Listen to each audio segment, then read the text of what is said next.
Thank you to War Thunder for sponsoring this video, more from them later.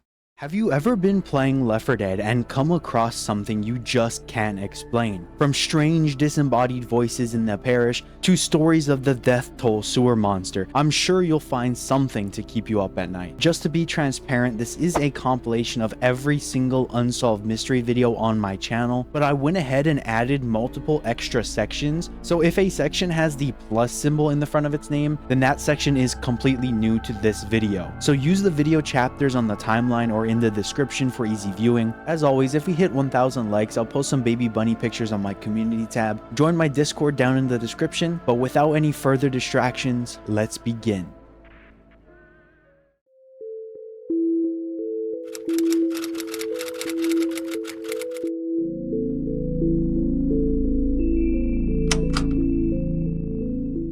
Out of all the Left 4 Dead 2 maps, the Parish is by far the campaign with the creepiest undertones, but never in my life did I think I would stumble across something as strange as this. This was first brought to my attention by a longtime viewer by the name of Barbecue, and you might be thinking I'm joking when I say Ghost Girl, but I really mean it. If you travel all the way to the 4th chapter of the Parish, you'll stumble across this specific house. And if you decide to walk up the stairs and stand in this specific spot on the 2nd floor, you might hear something strange. When my friend first brought this to my attention, I thought there was no possible way you could see/hear anything. But if you turn off the director and listen, after a while you can hear what seems to be a girl crying or sniffling.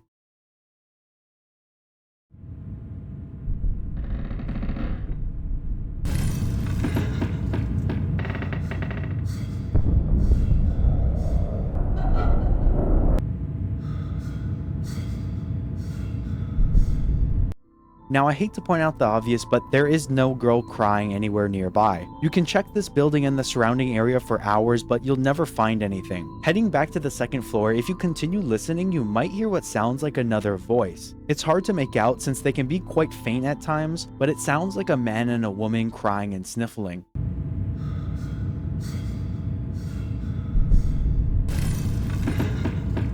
After showing this to the people in my Discord server, some can hear 2 different voices and some can't, but whatever the case is, I'm sure there's at least one woman there. Is there an explanation for this phenomenon? Where could these voices be coming from, if not inside the house? If you use NoClip to fly above the house, you might notice this building has an attic with windows, which implies that there's supposed to be an access point into said attic, meaning if someone was in a hurry or just trying to escape, it's not impossible to believe they might try to hurry into the attic to try and escape the horrors outside. Something interesting I should point out is the source of the sound is a lot louder in the nearby building. If you use NoClip once again and chill inside the building, you can still hear the unsettling audio. Discord members were quick to point out a ghost, saying it's a spirit of one of the many dead bodies found nearby, but without anything physical, it's hard to settle on this conclusion. What's the true explanation behind these creepy cries? Is it the ghost of someone who died due to the infection? A soul trapped in an eternal purgatory, unable to escape our world? Or is it someone just out of sight, hidden inside the attic? The answer to these questions remains unsolved.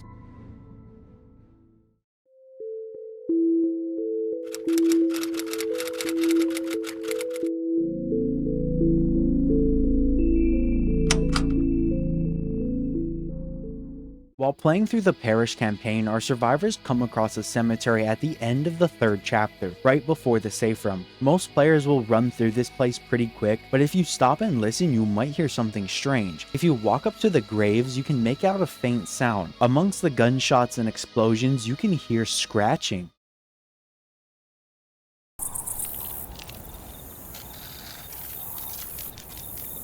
It's not that of someone dragging a rock, which is another sound you can actually hear, but that of nails etching into the concrete. What could be making that sound? Is it just ambience, or is there more to it? Well, the sound was really hard for me to recreate. In fact, the clips I'm showing in the video had to come from my friend Payne, who is also the person who told me about this in the first place, so shout out to Payne. The first day he mentioned it to me, I was able to get the sound in my game, but while trying to get footage to record, I just couldn't recreate it. So it's safe to say it's pretty rare rare to hear the audio. I'm just gonna say what we're all thinking. Is it possible the people inside the graves are trying to escape, scratching at the concrete in an attempt to get out? Well, there's no physical proof of anything escaping. One can only wonder. Oh, wait, there is. You see, while exploring the cemetery, you can find graves that have been busted open. And the interesting detail about these graves is that there's no rubble on the inside, which coincides with the fact that something broke out of the graves. Rubble would be propelled towards the ground, not backwards into the grave. Could the green flu somehow made its way into the graves and infect those inside? Who truly knows? On one hand, they're called infected, not zombies, which means that they're not your typical rise from the dead type, but then we look at all this evidence and something just seems off. Why can we hear scratching that seemingly sounds like it's coming from inside the graves? And why are some of the graves busted open? Without a definitive answer, this will have to remain unsolved for now.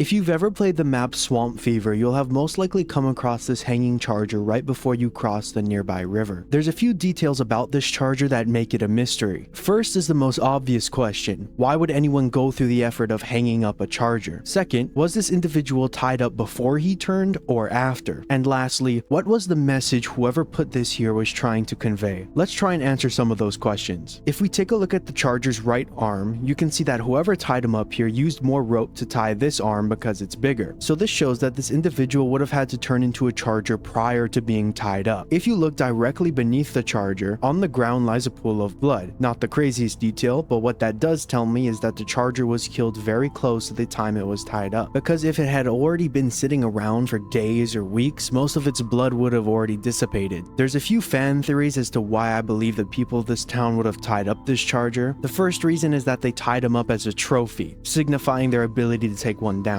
and potentially scaring off other survivors from messing with them, like a show of strength, basically. Another theory is that the people of this town tied up the individual before he turned to try and restrain him, possibly to see if they could try and cure him. But like I mentioned earlier, the extra rope kind of opposes this theory, and why would they put him in such a manner? Why wouldn't they tie him up behind a house or something? If we step out of the universe for a second, I saw somewhere online that it could be a reference to Half-Life because the charger is in the rough shape of a lambda, but in all honesty, I don't really see it. If you try and shoot the charger, your bullets will pass right through him. However, if you shoot the wooden post he's tied to, your bullets will actually hit that. Nothing crazy, but something I wanted to point out. Maybe it's an Easter egg. Maybe the people of this town did something sinister. But unfortunately, with the lack of concrete evidence, we can only speculate on the reason this charger remains tied up.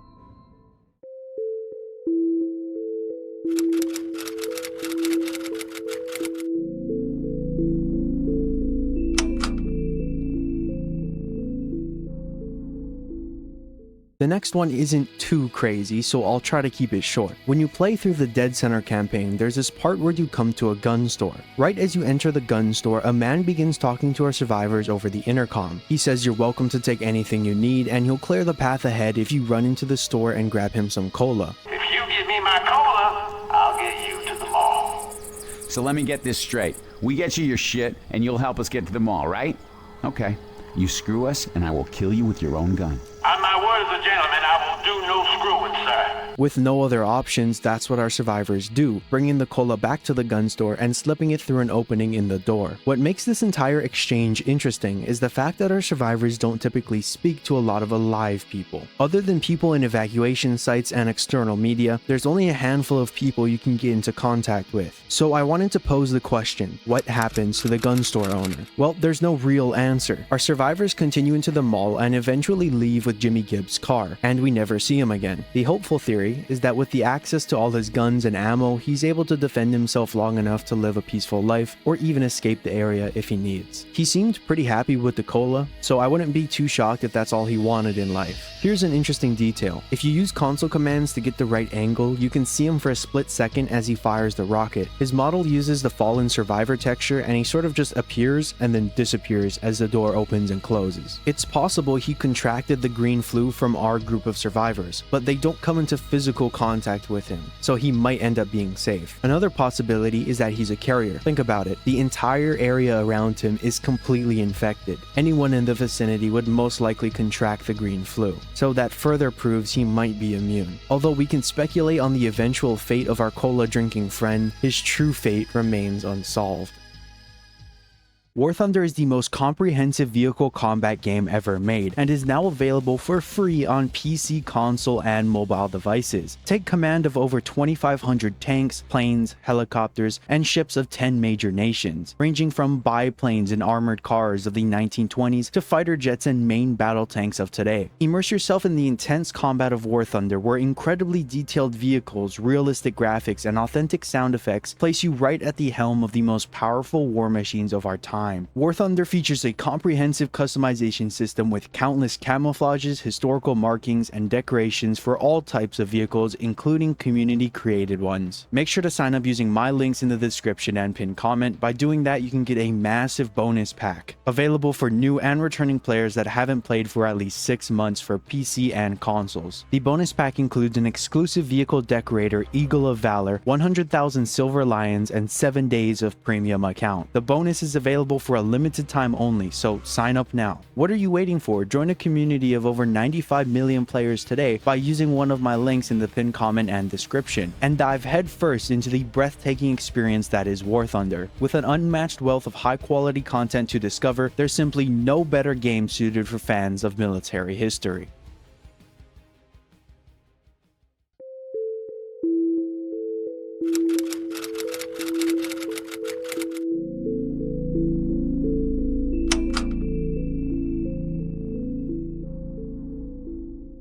As I was writing the previous section, I started thinking of Death Toll. For those of you who might have forgotten, you meet a person halfway through Death Toll's campaign, inside the church's safe room. Now, the fate of this man isn't necessarily a question because you eventually kill him, but what is a mystery are some of the events leading up to that point. You see, when the player enters the church, you can hear a man on the other side of the safe room door. Is someone there?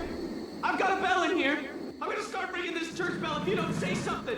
I can't believe he bit me. I never should have let him in. I can't believe he bit me. I can hear you out there! I never should have let him in. I can't believe he bit me. Don't give him twice. Better safe than sorry, better safe than sorry. Better safe than sorry. Better safe than sorry. If you decide not to try and open the door, you can listen to what he says. He repeats the phrase, better safe than sorry, over and over, and can even scream that he can hear you. Amongst some of his ramblings, you can begin to piece together his story. One of the other things he can say is, I thought you told me you were immune, and you bit me. He also says, it's been an hour, I should be immune. On the walls near the safe room door, you can see just how many people passed through here. There's probably 50 different stories on this wall alone. Once the survivors try to open the door, the man on the other side rings the church bell in an attempt to get rid of you. Once you clear out the waves of zombies, you finally open the door. However, something terrible has happened. The man that was once tweaking has turned into a random special infected. Better safe than sorry. Better safe than sorry. Better safe than... With no other choice, you gun him down. You can see on the inside that he wrote the phrase he was muttering earlier, better safe than sorry, all over the walls. By gathering all the details, this is my best guess as to what happened. An hour before our survivors arrive at the church, the man inside lets another individual or group of survivors in. The person or group probably enters with a bite or some kind of infection. In an effort to calm the guy in the church, they tell him they're immune, but this ends up being a lie. The individual or group turns and then bites the man in the church. Fast forward a little is when our group of survivors come into contact with the church, and you know what happens after that. There are slight adjustments you can make to this story using the given information, but this is my best guess. However, I still have a couple questions. Why did the man stay in the church for so long? Was he helping the people who passed through here? Did he live here? Was he the first person to make a living here, or did he raid it from someone? I do know that he has been living in this room for at least a little while because there's sleeping bags and food on the ground, but some of these questions might not ever get answers. Was this man righteous, or did he get what was coming to him?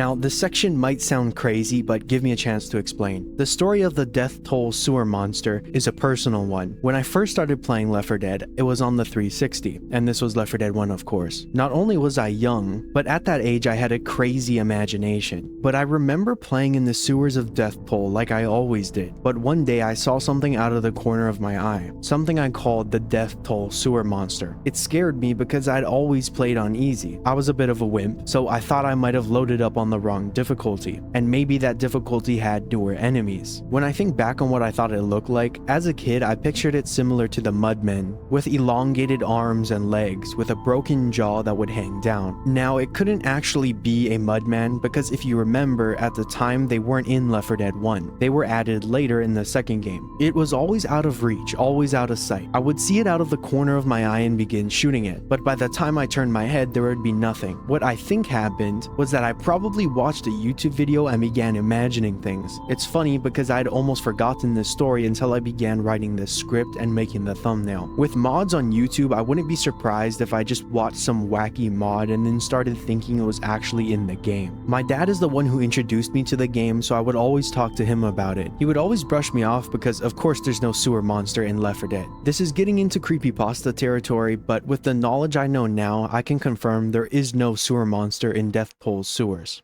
Or is there?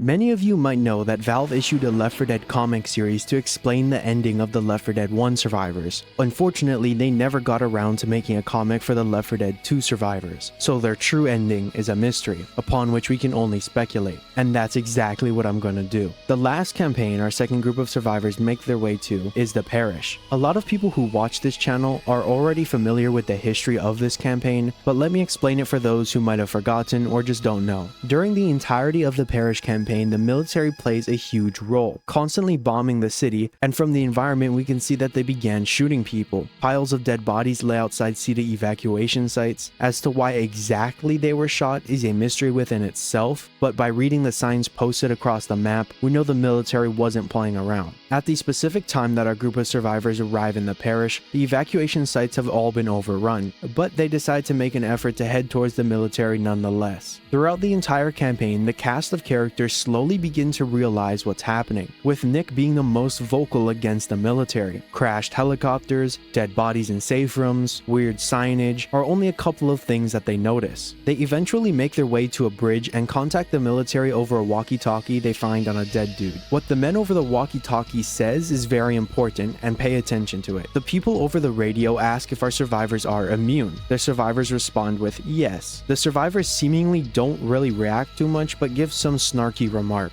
Then one man asks the chopper if he's prepped for carriers. The pilot says yes, and our group goes on their way. After they battle their way through the bridge, they spot the chopper and hop on right before the bridge blows up. And that's the last we ever see of the Left 4 Dead 2 survivors. If we go back to the conversation they had with the military, we can tell that they knew what carriers were, whilst our survivors seem to not understand that word. On the west end of the bridge. Bridge, are you immune? We are not infected. Negative, Bridge. Are you immune? Have you encountered the infected? Yeah, you could say that. Rescue 7, are you equipped for carriers? Affirmative, propagator. Given the context clues found all throughout the campaign, our survivors probably end up in a military installation behind bars, or at least in containment, because if the military has a protocol and preparation for carriers, they most likely have somewhere to store said carriers. The sad approach is that they all get shot, but I don't believe this theory, because why would the military go through the effort of waiting for them and pausing the bombing run? They could have just killed them on the bridge or just left. What I think is more realistic is that they brought them to a testing installation to try and figure out a cure. Now we can argue the logistics of actually being able to make a cure, but as we see in the Left 4 Dead 1 comics, it's something that they're trying to do. Sadly, without any comics or a third game, the true fate of the Left 4 Dead 2 survivors might remain a mystery forever.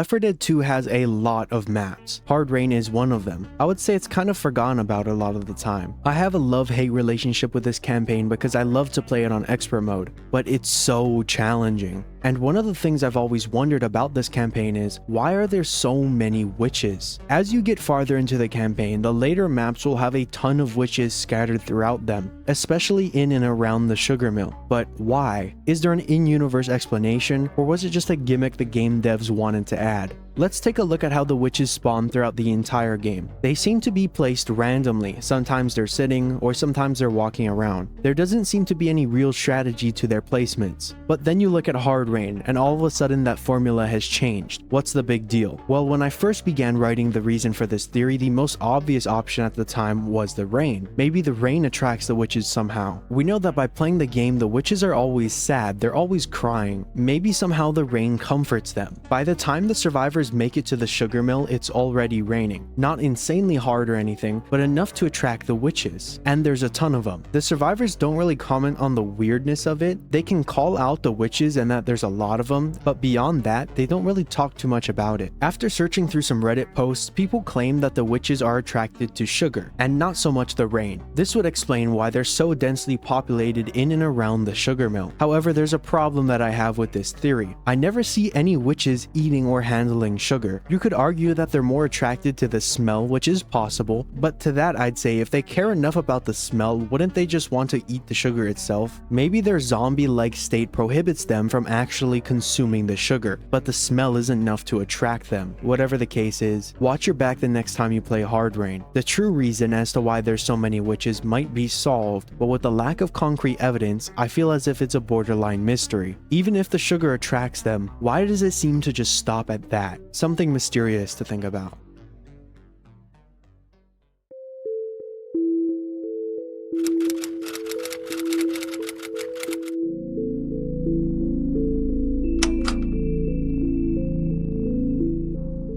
If you've watched some of my content in the past, you will already know I'm no stranger to the green flu virus. And while the green flu is literally everywhere in the form of the infected, surprisingly not much is known about its origin. Let's say you wanted to go out and find the origin of the infection. Which game would you look at? Is it even possible? Honestly, I had no idea until I looked it up on the Left 4 Dead wiki. According to the wiki, a possible candidate for Patient Zero resides behind glass in a secure room in No Mercy Hospital. If you inspect this room, you can see that there is indeed an infected on the ground and some interesting signage outside the door, but there's not a whole lot else. In past theories, I speculated that the origin of the green flu comes from military weapon testing. Ellis even has stories of the military doing weapon testing near where he used to live. The wiki does support this thought experiment. It's possible that the military was doing biochemical weapon experiments, and during one of these tests, someone got infected. The military usually does these experiments in secluded areas where no one lives, which is strange because, like I mentioned earlier, Ellis seems to know something about it. I could be misremembering his story, but that's what I found through research. Someone probably wandered into some area where the military was testing, and that's how they contracted the virus. That person was then picked up and brought to the Mercy Hospital, where we see them on the ground today. If we look back at the Sacrifice comic, one of the scientists mentioned finding a cure is nearly impossible, that he can't even pin it down. It constantly mutates, which is what makes researching the cure so hard. Think about making a virus for a second. Assuming we have the technology, let's put ourselves in the military's shoes. What would you want a virus to do? Well, if you plan to drop it on another country, you wouldn't want them to make a cure, because if a cure can be easily made, then the virus becomes ineffective. You would want the virus to mutate rapidly to completely nullify the possibility of any cure. And that's exactly what we see with the green flu. While it's interesting to speculate and come to these conclusions, there's no concrete evidence to prove that it comes from a weapon. The only reason we know as much is because of a few throwaway lines from a person whose trust is questionable at best. At the end of the day, the origin might not even matter. With how fast the green flu spreads, I wouldn't be surprised if the whole world becomes infected faster than we could even find out where it came from. The true origin of the green flu might remain an unsolved mystery forever.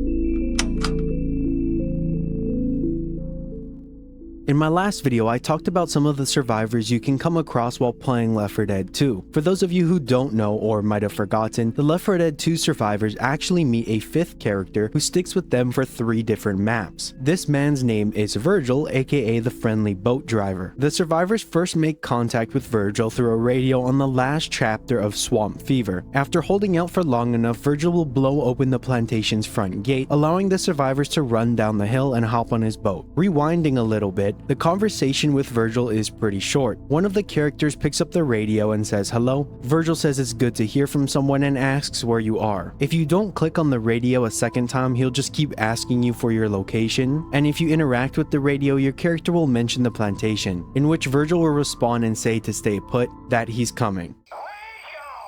At a plantation with a big gate. We'll be here. Fast forwarding to when you actually jump on the boat, if you look at the side of it or on the front of it, you can catch its name, which is the Lanyap. Trust me, that's how you pronounce it. I had to search it up for this video. Once on Virgil's boat, he takes our survivors to the Hard Rain campaign, dropping them off by one of the many burger tank restaurants, all because he's running out of gas. As the survivors hop off the boat, they realize they forgot their guns, either along the way or back at the plantation, but someone must have left them. There's no need to worry, however, as the nearby burger tank is equipped with some decent guns, heals, and other items. With only one objective in mind, getting gas, our survivors make their way to the gas station halfway through the campaign. Once there, they double back to the restaurant and flip on the burger tank sign to signal Virgil through the heavy rain. After defending themselves on the rooftop of the burger tank, Virgil arrives just in time to pick up our protagonists. Our protagonists probably debate on where to go until someone suggests the military. But how would they reach the military? Virgil probably knows they're currently or have just gotten done evacuating New Orleans, Louisiana, as he frequently travels the area and is always on the radio. So that's where he takes them. The last we ever see of Virgil is at the very beginning of the Parish's campaign, where he mentions he's going to try and help more people right as he drops our survivors off on the docks. Now, with all the important background information out of the way, I can finally talk about the mystery that is Virgil's fate, as we don't have any concrete evidence to explain what happened to him. However, by analyzing some details, we can begin to piece together his possible ending. The first and biggest question is, how is Virgil even alive? We know that in the Left 4 Dead universe, you can either be a carrier or not. Virgil had spent multiple days with our survivors and didn't show any signs of turning. The green flu can turn people in a matter of minutes, like we see with the guy in Death Toll. There's no doubt in my mind Virgil's immune. If you need further proof he's immune, look no further than the helicopter pilot at the end of No Mercy's campaign. Our carriers get into his helicopter and infect him, which causes him to turn and eventually crash the helicopter at the beginning of Crash Course, hinted at by an interaction between Zoe and Francis, with Francis poking at Zoe mentioning she shot the pilot, with her responding that he was turning. So now that we can all agree Virgil is immune, where does he end up? I've seen a few people mention he ends up in the shipyard that the survivors pass through in the Sacrifice. However, there's a little bit of a timeline conflict there. I truly think he just ends up helping as many people as he can. There's many meanings out there for the name Virgil, but one of them I found says that it means pure of heart, which is very true to the Virgil we see in Left 4 Dead. There is a sad reality to Virgil though. If he is a carrier, he probably kills a lot more people than he saves, picking up non-infected individuals only to infect them with the disease and dump them off somewhere only to succumb to the infection later. Virgil is never seen leaving the inside of the boat, so it's possible he doesn't infect any of the people he picks up if he quarantines himself. But that would imply he knows he's a character, which isn't impossible, but I want to know his fate so badly. Does he go out with a whimper? Does he save hundreds? Unfortunately, due to the lack of concrete evidence, the true fate of our friendly boat driver might remain unsolved forever.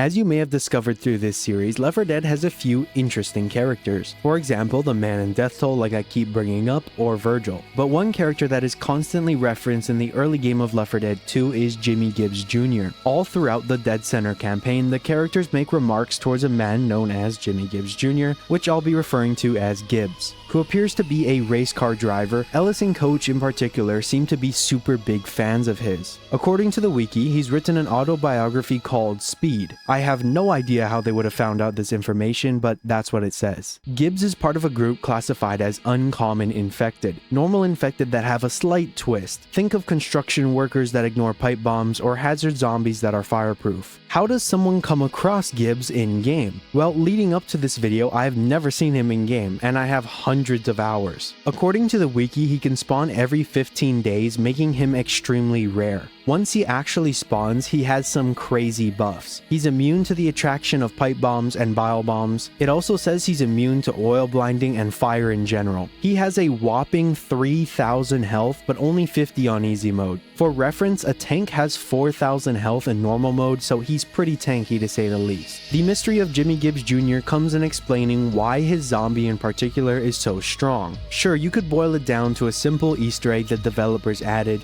and you'd probably be right. But like with the Charger of Swamp Fever from my last video, this is an asset in-game, with the characters actually being able to interact with it. If it was some throwaway reference in a file or something like that, then it wouldn't be worth mentioning. But since he exists in-game, there has to be some in-universe reason for his abnormality, and that's what I want to try and answer. One of the other biggest mysteries is his spawning conditions. Other than being an Easter egg, what's an in-universe reason why he could be so rare? We know he's not attracted to bile or pipe bombs, so it's possible his hearing might be dampened. Let's assume there's multiple groups of survivors coming through the mall, just a thought experiment. Well, he might just not notice them and be somewhere else in the mall, hidden behind one of the many rooms. Even though the survivors make a bunch of noise in the form of gunfire and grenades, he doesn't show himself. In the rare occasion he wanders into the atrium, he makes eye contact with whoever is there, and that's how he appears. As for his health, trying to explain this using in-game logic is difficult, but let me try. It's possible he has a specific strand of the green flu virus that makes him so tanky.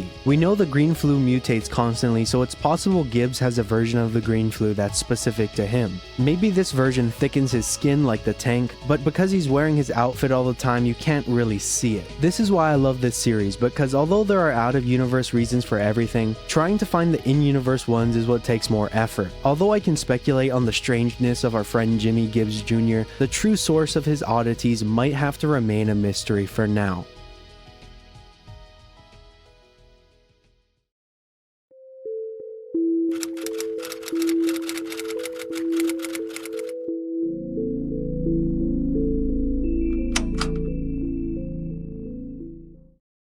For this next section, I need you to give me a bit of time to explain. In my last video, one of the mysteries I brought up was the origin of the green flu, and this is a sort of follow-up to that one. I insinuated the green flu came from military weapon testing, but the true origin is really unknown. A lot of people commented on that video mentioning that the origin comes from a mission in a game known as Payday 2. For those of you who don't know, Payday 2 is a heist simulating game where you go from mission to mission completing objectives to unlock more gear and better missions. I think this goes without saying, but any content not specifically in Left 4 Dead should never be taken as canon at first glance, because a lot of people were just citing this as a source of the Outbreak, but if you play the mission you'll find out it doesn't give you any more info than we already knew. But let's once again try and solve the mystery surrounding the origin of the green flu. When the heist crew first loads into the mission, they're slightly put off, mentioning something about the mission doesn't feel right. Why does it feel like I shouldn't be here right now?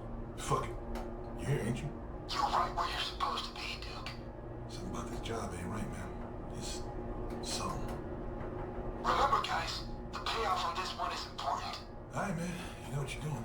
Just don't want this shit biting our asses later. Once the map fully loads in, you can take your time and explore and realize you are indeed inside Mercy Hospital. The layout is similar to the floors in-game, but it's not an exact replica, as some of the rooms are placed in the wrong location and the size of the rooms are not one-to-one. It could be that it's a different floor of the hospital, but the more likely reason is that they tried to imitate the level from the original game, but balance the space and rooms to the flow of Payday 2. What are you even doing here in the first place? Our crew is tasked with taking blood samples from a patient and extracting with them through the roof. So that's what you do, or at least try to, as I immediately failed at shooting the cameras in the beginning and I had to go guns blazing. You drill through this door with a teddy bear thing and have to defend it as it slowly breaks the lock. Once inside, you have to drill open multiple doors until you find the correct patient. It took me about 2 tries, but it's random. Once you find the patient, you have to extract their blood and have to load the samples into centrifuges to make sure they're good enough. Once that's done, you have to call the elevator and defend it until your getaway arrives. box. Meanwhile, the police constantly cut the power, forcing you to reset the box and recall the elevator. Once inside the elevator, it begins to smoke, but our crew busts open a panel in the floor with a crowbar to make it to the helicopter just in time. That is literally it. All this mission shows is that it's where Patient Zero originated. However, we already knew Patient Zero was in this hospital, because you can find him in the base game. You didn't need Payday 2 to tell you that. Nothing about this mission provides any further information about the origin of the green flu. Sure, the characters make a few remarks about the government and military, and the mission description tells us some stuff, but nothing revolutionary. Supposedly there's a Bill cameo at the beginning of the mission, and I actually saw it on the second time I played it. It's just a really rare spawn chance. This mission is also in the first Payday game, but I'm assuming it's exactly the same from what I see online. It's possible the military intentionally infected this person, but like I said in my previous video, it was most likely an accident. The true origin of the green flu still remains unsolved for now.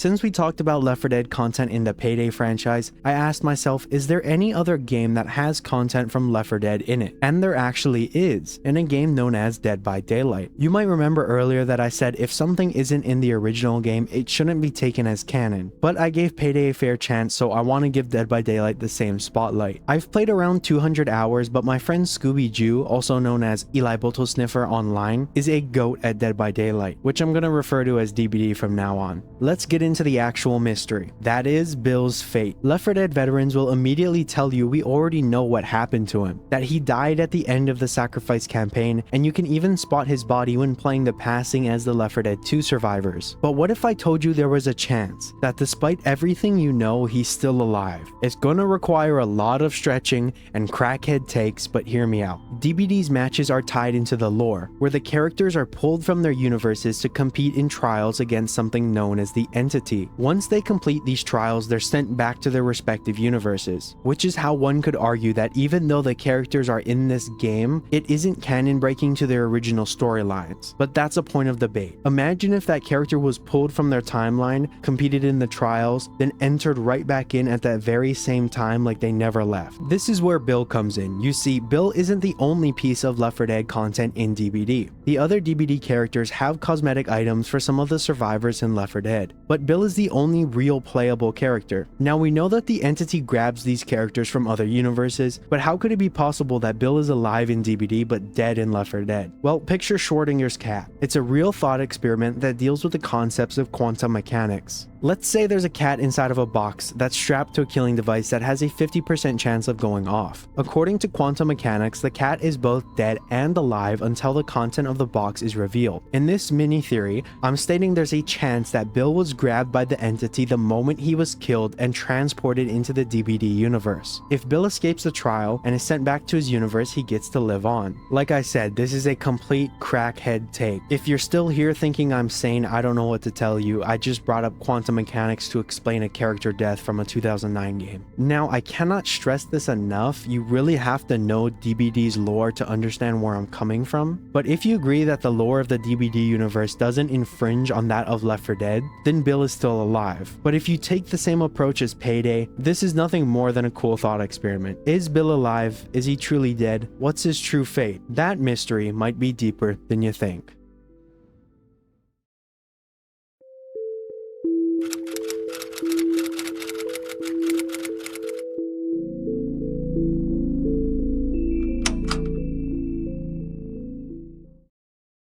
This next one is a bit simple, so I'll just keep it short. But one of the biggest mysteries that has stood out to me even as a kid is how the hell did the survivors of Left 4 Dead 1 make it to the beginning of Blood Harvest? Yes, there was a map that was being worked on that was supposedly gonna connect Dead Air and Blood Harvest, but that map was never finished. I believe it was called like Damn It or something. Thus it's up to us, the fans, to connect them given what we got in the final product. Now I just mentioned it, but the map that canonically comes before Blood Harvest is Dead Air. And at the end of Dead Air, we see see our survivors leave in a giant C-130. But when we snap to the beginning of Blood Harvest, our protagonists are just chilling at this campsite. Given the little to no context clues, this is a true mystery in universe, but I have a few guesses as to how they got there. If you want to go the lost map theory and say the survivors canonically went through a dam, then my best guess is that the plane either crashes or drops them off at the beginning of that campaign, only for our survivors to make their way through said dam, where they hike to the hilltop we see them at the beginning of Blood Harvest. And then they subsequently set up their camp and put everything out, you know the drill. My second guess, if you want to cut out this whole dam part, is that the plane from Dead Air crashes in the forest somewhere, and using some supplies from the wreckage, our survivors hike to the mountaintop only to end up in the same place as before. It's worth noting that there obviously is no plane wreckage at the beginning of Blood Harvest, but you could just say it was far out of sight if you wanted to explain it away. But that's it for the smaller mystery, let's move on.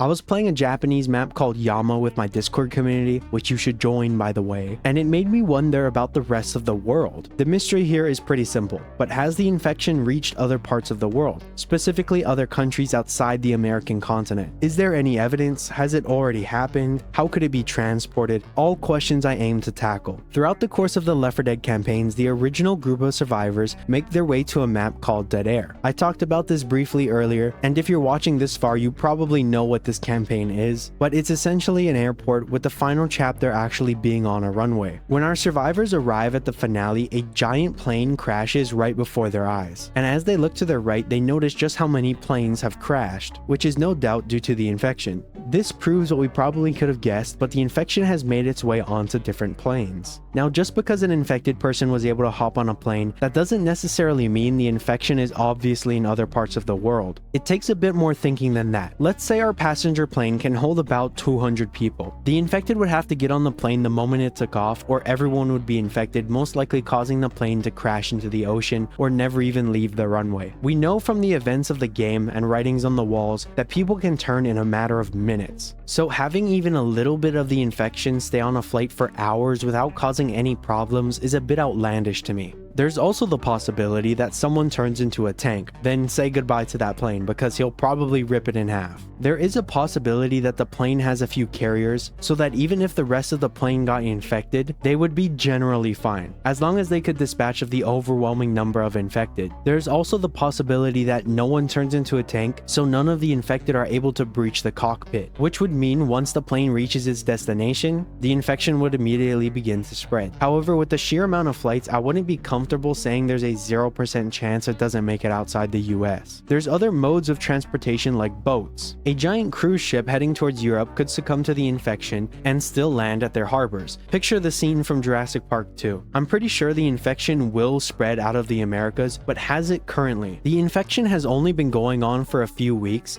so it's possible, however unlikely. Given a bit more time, it would essentially be a guarantee. However, only using evidence from the game, there's nothing concrete that proves the infection has spread outside of the US and parts of Canada. If there ever was a third installment to the franchise, I would definitely assume it would take place in other countries, and thankfully with the use of mods, you can make that happen for now.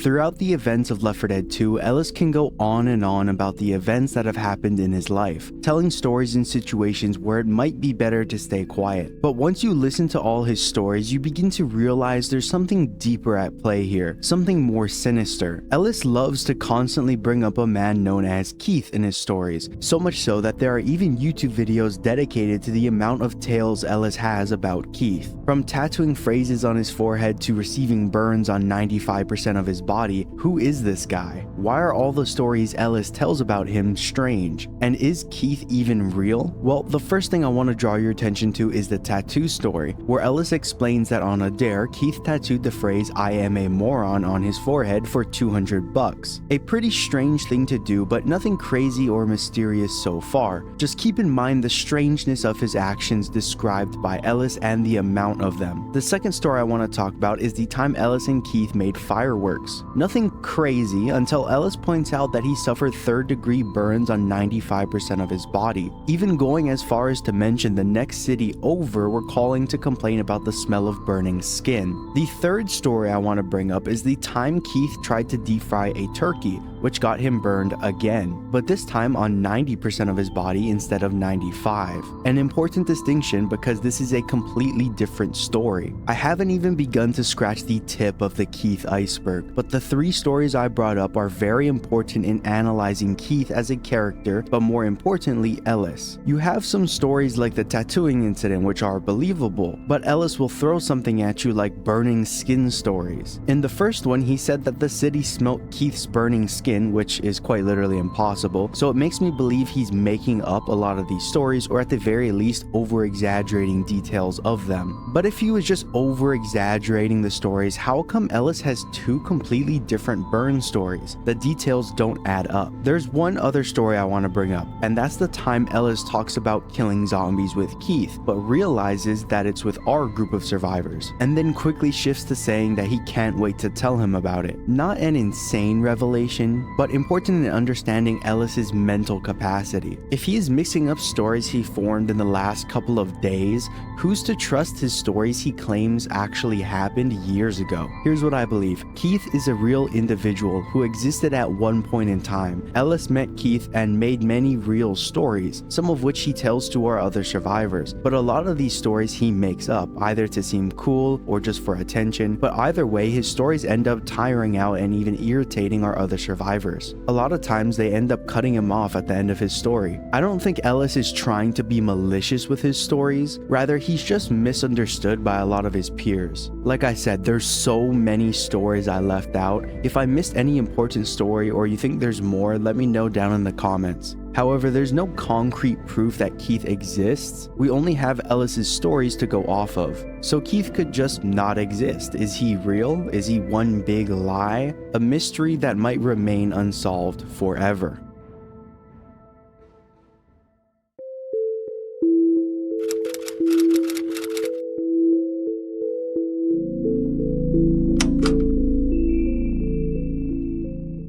The Loch Ness monster of death toll might sound crazy, but give me a chance to explain. For those of you who haven't seen my first video, I talked about a sewer monster in Death Toll's second map, but what I didn't tell you is that I have another story just like that one. I played the first game when I was really young and had a super active imagination. Sometimes I would swear I saw things in games that didn't exist at all. Because of the nature of Left 4 Dead and the fact that it's a horror game, my imagination would run wild, which is why I have a lot of these stories. So don't take them as canon, of course, but rather a cool campfire myth you'd tell your friends. Some of you might be asking, how is that even possible? Where could you possibly get a glimpse of this so-called Loch Ness monster? Well, if you travel all the way to the very end of Death Toll, our survivors hold out in a house that's near what seems to be a giant river or lake. After defending themselves from hordes of the undead, they're eventually picked up and taken to the next campaign. But I swear, every time I would arrive at the docks, I would catch a glimpse of what seemed to be some sort of Loch Ness. Something huge. It would never come close or reveal itself, always just out of reach. As I explained in my last video, I would always play the game on easy difficulty, so I assumed that there might have been enemies I just never came across. And if I loaded the game up on another difficulty, I would always be on edge. I know that's not the case now, but back then I was of course way more gullible. In an attempt to go out into the water and search for the creature, I would always try, but would get stopped by some sort of protective rope that sits on the edge of the water. Something the developers added to block the survivors from actually killing themselves. There would be times where I never saw it, but then there would be multiple times where I caught a glimpse just before it tucked its head under the water. Sometimes it would be off screen in the final cutscene or disappear whenever I looked directly at it. It's totally possible I watched some modded gameplay and just thought I saw something. Now that I'm older, similar to the Death Toll sewer monster, I know they're not actually in the game, but it was enough to make me believe it back then. The Loch Ness monster of Death Toll is just a figment of my imagination. Or was there something more concrete to it? I may never know, but keep an eye out the next time you play Death Toll. You might just see something you've never seen before.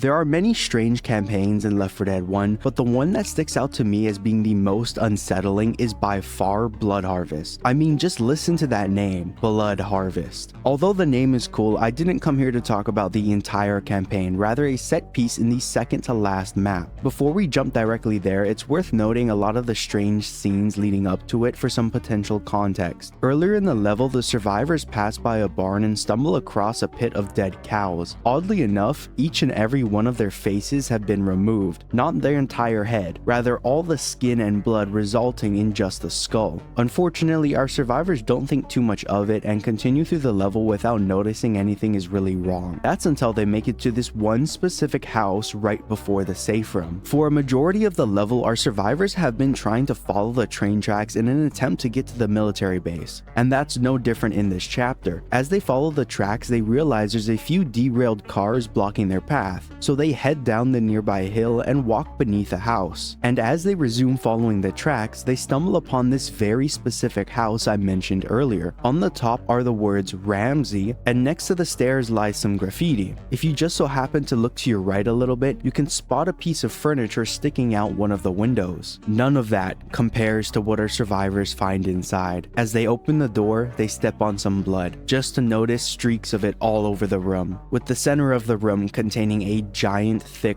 pool of it. There's some sort of big bloody object, and next to it lie some body parts. If you played Blood Harvest from start to finish, you would have come across this scene. At first I thought it was a boomer. The object in the corner of the room looks like the lower half of a boomer once it explodes, and the streaks of blood on the floor and walls added to that assumption. However, something threw me off about the amount of blood. This isn't normal for a boomer, and while blood surely comes out when a boomer explodes, it's mostly bile. If you take a look at the object in the corner of the room again, you notice there's some blades, and if you look on the other side, you can clearly tell that this object is a lawnmower that happens to be propped up on a cinder block. It's pretty obvious to me now that whoever was living in this house was grinding humans up. Were those humans infected? Were they normal people? We may never know. But if you wanted to be hopeful, you could assume that they're infected, which would mean that the person here was grinding up bodies as they killed them. But something about that doesn't sit right with me. Why would you go through the effort of doing all this inside your house?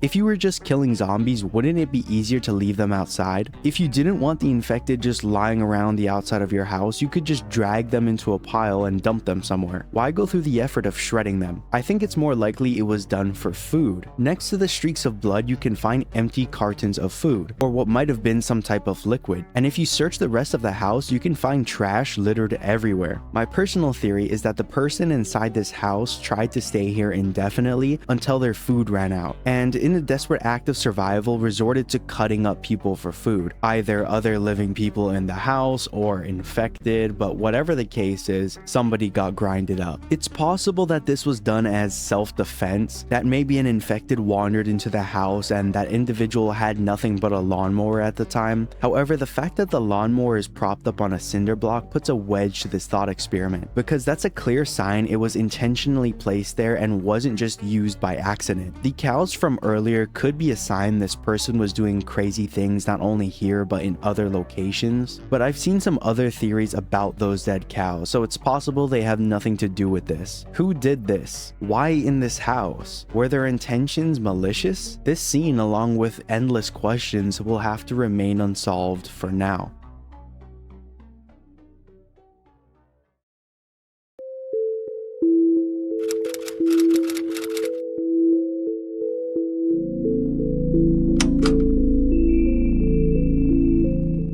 While playing through the events of Dark Carnival, our group of survivors eventually come across a stage at the very end of the last level, belonging to a rock band that goes by the name of the Midnight Riders, who have also been brought up by our survivors through various voice lines, with Coach and Ellis being very vocal about their support, sharing stories and good memories they have about the band. However, after reading the wiki and analyzing the Midnight Riders, there's more than meets the eye to their story. In the final safe room of the Dark Carnival campaign, there's some some writing on the wall that mentions that the Midnight Riders were evacuated out by helicopter ahead of the general population, but the wiki never says why. Other writing in the safe room suggests it's because they had money and they were able to pay them off, but that's only speculation. The two most likely reasons are their popularity and wealth. The important thing to take away from the end of Dark Carnival is that they're alive. Where the true mystery of the Midnight Riders comes in is in another campaign, The Passing. While navigating through the infected city, if you come up to this particular fence, there's a chance you could catch a glimpse of their tour bus as it passes by. What is this bus doing here? Well, let's analyze the timeline a bit. The Passing takes place right after Dead Center, meaning it's the second campaign in the timeline. We know this because they have Jimmy Gibbs' car at the beginning of the level and drive off with it at the end. It's safe to say that not only are the Midnight Riders in this bus as it passes, but they are currently heading to the Whispering Oaks amusement park, in which they arrive and evacuate just as our survivors arrive at the carnival. The wiki mentions they refused to stop their tour due to the infection, which is why they attempted the concert at Whispering Oaks. The wiki also has their entire tour mapped out, and if we take a look at it, the Whispering Oaks tour was 5th to last, meaning even though they were evacuated, there's still a chance they're out there attempting to tour. That would be the hopeful answer, as their true fate is a mystery.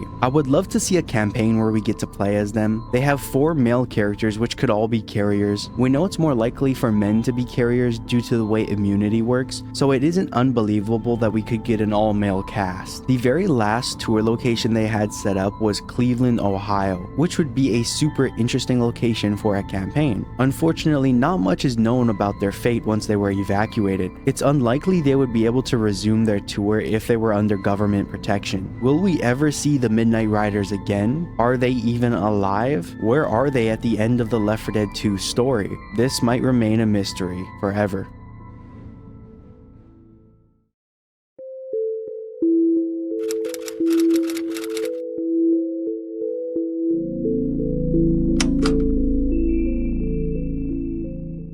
The next entry was from a fan who suggested I talk about this, so thank you to Artie the Shroom for your suggestion. They asked the question, what happened to all the wildlife in Left 4 Dead? This is something I never really thought of before, but it's an interesting mystery to try and solve, so let's try our best. When I think of wildlife, the first thing that pops into my head are the piles of dead cows you can find in Left 4 Dead 1 and 2. In the previous section, I mentioned you could find a pile of them in Blood Harvest, but you can also find some in the campaign Swamp Fever. As for the reason why their heads are skinned, that's a topic for a later date, but at least we have some type of animal that's tangible in game. Another more niche example of animals in the games are birds. You can spot birds flying overhead on many different maps, and you can even hear them as ambience. Other than a few small examples, animals aren't really a big part of Left 4 Dead. If you want to use an out-of-universe reason, it would be because they don't have any reason to be added. The main focus of the game are the infected and survivors. Adding animals might take away from that. However, let's try and find an in-universe explanation. I've mentioned Blood Harvest quite a bit in this video, so let's jump back to that campaign. The entirety of this campaign takes place in a thick forest, so it isn't unreasonable that our survivors would come across something like a bear. My guess as to why you don't see a lot of prey animals is probably due to the most obvious reason, the infected. The infected probably tear apart any animals they can get their hands on. If they do it to humans, what's stopping them from just targeting a deer or a moose? Sure, they might not infect these animals, but they've probably killed enough of them in whatever areas our survivors enter, which is why those places are so void of life. The infected can be seen attacking each other and even killing each other. I think animals like bears would probably be able to defend themselves without any issues, but seeing a giant horde of 50+ infected sprinting towards you would be enough to scare off any animal. A little bit off topic, but do you know what would be a cool idea for a map? A zoo. Imagine our group of survivors entering an overrun zoo where tigers, lions, and even bears are attacking the infected. So you have these 3 different factions all at play, all trying to fight for survival. And it'd be cool if you could temporarily team up with a lion to take down the infected, but it's just a cool idea I had.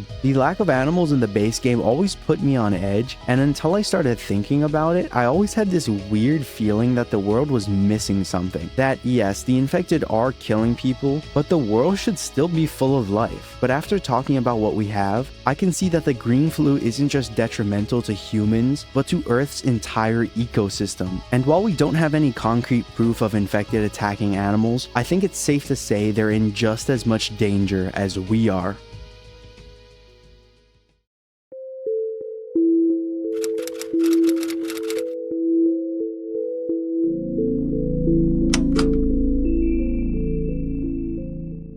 This next one could be considered both a theory and a mystery, but let's discuss CEDA's true intentions for a moment. I'm sure all of you are familiar with this agency, but for the people in the back, it's an in-universe stand-in for the CDC. Like I've brought up many times in the past, throughout the world of Left 4 Dead, the players can find abandoned CEDA evacuation sites primarily in campaigns like the Parish. But has CEDA's intentions always been pure? If they are pure, are they changing? What about misinformation? The last question is a bit easier to answer. Yes, CEDA has lied to the public. Their biggest lie was titling the virus the green flu, because as everyone already knows, the virus is nothing like influenza, and if anything, it's more akin to something like rabies. Now, CEDA did this in an attempt to not cause mass panic, however, that's kind of unavoidable. The further the green flu spread, the more dangerous it got, which is why the military eventually took over, taking a more outrageous approach and doing things like bombing entire cities. Looking back at CEDA, besides lying to the public, what have they done to help? Well, they've given instructions on how to protect yourself by building things like safe rooms, and even providing advice on what to use to defend yourself. At the time of the Parish, the military is well aware that carriers exist. I point this out because a lot of fans say that they're trying to build a militia of carriers to fight off the infected. But how does CEDA play into this? CEDA's evacuation sites don't have any distinction between carriers and non-carriers. It's possible that CEDA evacuated carriers only to realize the damage they've caused. It's also possible that the military is ordering CEDA to only evacuate carriers in order to build this theoretical militia. If that's the case, I doubt any of our carriers they evacuate would be aware of such plans. Imagine you fight your way through multiple states only to make it to an evacuation site just to be forced to join some makeshift army. This whole militia theory could be a reason that the military has a protocol for carriers, as we see at the end of the Parish. Regardless of the role CEDA plays by the time of the Parish, they definitely lied to the public, so personally I wouldn't trust anything they say. At the beginning of the Dead Center campaign, you can find CEDA information regarding the Boomer, which is funny because by the time CEDA got this information, our Left 4 Dead 1 crew have already figured out every single infected. Regardless, CEDA has essentially failed, and so have their original intentions. But what do I know?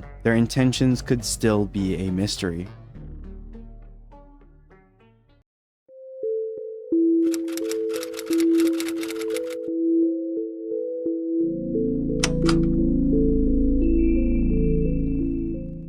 While playing through Left 4 Dead 1 and 2, our survivors come across a variety of scenes, but nothing strikes me as off-putting as much as these piles of dead cows do. I referenced this a bit in my last video and wanted to dive a bit deeper on it. You see, in the maps Swamp Fever, Blood Harvest, and Dark Carnival, you can come across these piles of dead cows. In Blood Harvest, you can find them scattered in and around this barn, and halfway through Swamp Fever, you can find a few of them thrown into a pile on top of some infected. Why are there dead cows? Who killed them? Why were they slaughtered? All questions I aim to answer. Let's analyze the way they look. In both Blood Harvest and Swamp Fever, the cows are missing the skin around their faces and other parts of their head. I've seen people say that the reason the skin around their head is gone is because it's decomposed. However, I think there's more to the story. Heading over to the Left 4 Dead wiki, I found this interesting excerpt acknowledging the deceased cows. The CEDA posters in the airport suggested that the infection is related to livestock, and towards the end of the Blood Harvest campaign, the player will encounter several deceased cows, neatly stacked atop one another. The cows typically have the skin around their skulls missing, indicating that rabies tests were performed on the animals. The cows in the barns level of Dark Carnival and in the Swamp Town level in Swamp Fever also have the skin around their heads removed. Upon seeing the dead cow pile in the Swamp Town, Rochelle sometimes mentions that the news claimed the virus spread through livestock and believes that the natives of the town, determined to survive the infection on their own, killed their livestock to prevent the outbreak. Now let's break down a couple things. The wiki states that the reason their faces are gone is due to rabies testing. After doing some of my own research, there is no way to test for rabies with live cattle. They pretty much have to be killed. The test requires brain tissue, which would explain why their heads are messed up. It's possible that whoever conducted these tests decided to remove all facial tissue as well as brain tissue, but clearing away the skin on the head probably makes it easier to do the tests. I want to stress that I am no doctor or rabies tester, this is just what my peanut-sized brain could understand by reading CDC documents. The wiki leaves it a bit open-ended, saying it's possible the people of the town killed their own cattle to prevent the spread. However, by the time our survivors make their way through the area, it seems whatever attempts were made did little to nothing. The green flu is so infectious that killing cows isn't gonna do anything. I also wanted to point out that the cows definitely weren't killed for food. Some people might try to argue that, but none of them are butchered in any way, and the state their bodies are left in don't indicate that whatsoever. The most interesting part of this whole ordeal is the fact that farmers in the middle of nowhere were able to get that information in the first place. How did they find out that cattle could possibly contract the virus? Did CEDA give out this information over the radio? I know that according to the wiki it's on posters, but I don't see any of those posters in Swamp Fever. Something interesting to think about. But let's continue.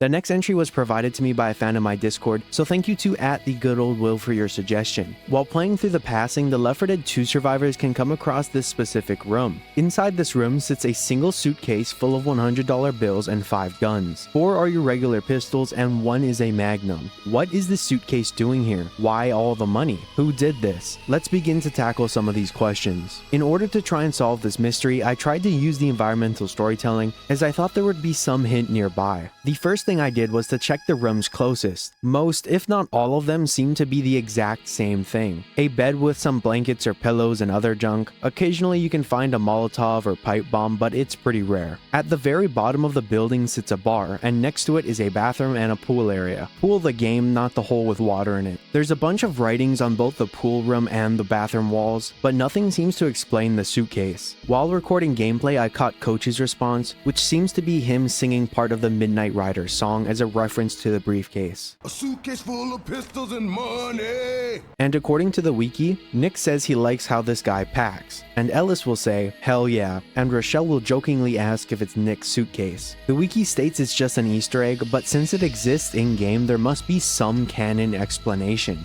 What are some possible scenarios that could have led us to this? When I look at this suitcase, I think of something like a heist. It sort of just has that vibe to it, where 4 or 5 people made out with the money and shoved their weapons in the suitcase once they made it home. It's also possible that the group who owned the suitcase just robbed the store. If you backtrack in the level, there's countless stores the money could have come from. However, there's one issue from this. From what I see, there's only $100 bills in the suitcase. If the group who took this money robbed one or multiple of these stores on the street, you would see other bills like 5s or 10s, maybe even 20s or 1s. It's just odd that every single bill is a 100. That's what leads me to believe that this wasn't just some run-of-the-mill robbery. This was something on a much bigger scale. From what I could find, there's no bank in this level of the Passing, or no such establishment that would be holding on to such cash. No vault or storage room with the money that we can point to. So what's the deal? Starting from the top, a group of 4 to 5 people plan a heist on a bank in a nearby city. The infection has just reached the city, so it would be the perfect distraction. To be able to slip in and out using the infection as a distraction, or to find the bank completely closed. They bring a suitcase and a bunch of pistols, using the weapons to rob the bank and immediately skipping town. However, when they finally make it to a bar, they're instantly forced to fight off the infected,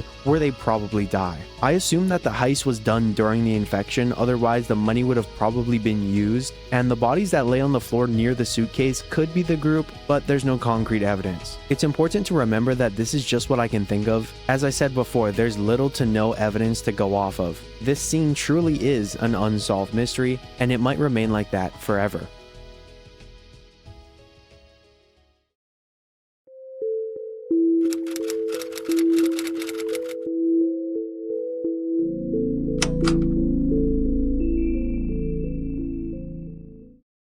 This entry was once again suggested by someone in my server, so thank you to 13k for the suggestion. This entry doesn't happen to be crazy deep, so I'll try to keep it short. Orange eyes is a reference to a specific zombie on one of the game's main menus. You see, when the player loads up the game, there's a few different backgrounds that can appear. One of those backgrounds comes from the map Dark Carnival. At first glance, nothing seems off, but if you stay on this background for a moment, a zombie will peek its head out from behind a corner, revealing these bright orange eyes. Just for a zombie to walk by right after he peeks out, making him disappear. Is this just an Easter egg? Why the orange eyes? And why does it seem like he's looking at us? My first decision was to try and find something in Dark Carnival that would give me an explanation, but after exploring the map and trying to find some evidence, I couldn't really find anything substantial. After all that searching, I couldn't find the location that the main menu was held in. This leads me to believe that it's just an area made for the menu and nothing physical in-game. Looking it up also reveals that fact. So after all this extra work, I don't have anything to go off besides what we see in the main menu.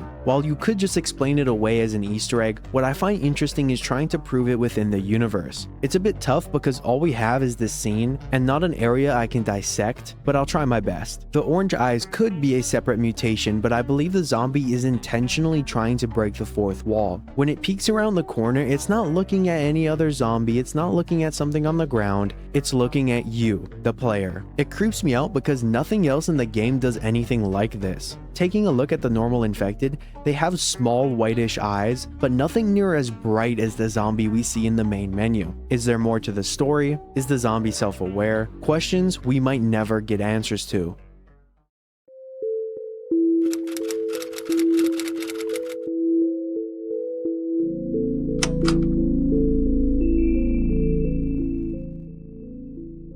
This next entry wasn't necessarily suggested by a fan, but I was talking with another member of my Discord, Spectre's Scream, and we started talking about these special infected mutations. This one entry could be its own video, but for today I want to ask the question, are the mutations that create the special infected good or bad? On the surface, it might not seem like a deep question, but trust me, there's more to it. Before we continue, it's important to define what I mean by good and bad, because if you look at these mutations from different point of views, you'll get different answers. When I say good, I'm referring to the perspective of the green flu. Are the mutations helping the spread and survival of the virus? And when I say bad, I'm referring to the same thing, but instead of assisting the virus, are the mutations hurting its survival and spread? The special infected are all equipped with some amazing abilities that allow them to take down survivors through some pretty crazy means. The charger can bash through groups, the jockey can move, jump, and single out survivors, the hunter can deal quick and massive damage. They all have their specialties. You might be saying, of course they're good for the infection, what are you talking about, Cookie? And to that I ask, are you sure? Look at an infected like the Charger. His head seems to be deformed as a result of his transformation. There's one huge dent on the top, and of course you have the Charger's signature arm, or arms, as one is incredibly tiny. Do we know that the mutation has stopped here? Think for a sec. What if the Charger continued to mutate? Would its head become more deformed? If it does, it might affect the brain, leading to the host's death, and with no host, the green flu can't survive. Let's look at another special infected, the Spitter. The Spitter creates acid-like goo that it can form into a ball and shoot at survivors. The acid inside the Spitter is what I wonder about. Does it eat away at the Spitter? Well, if you look at its mouth, you can see that it actually does. The entire area around its mouth and face has completely dissolved away, leading me to believe that at some point in time in the future, the Spitter's acid will end up dissolving too much of its body, leading to its death. So can we say that the mutations are 100% good or 100% bad? Unfortunately, no, because there are infected that don't seem to be affected very much by their mutations, like the Hunter for example. But in the grand scheme of things, the infected will inevitably die due to starvation, but I've already done a theory on that, so go watch that video if you're interested.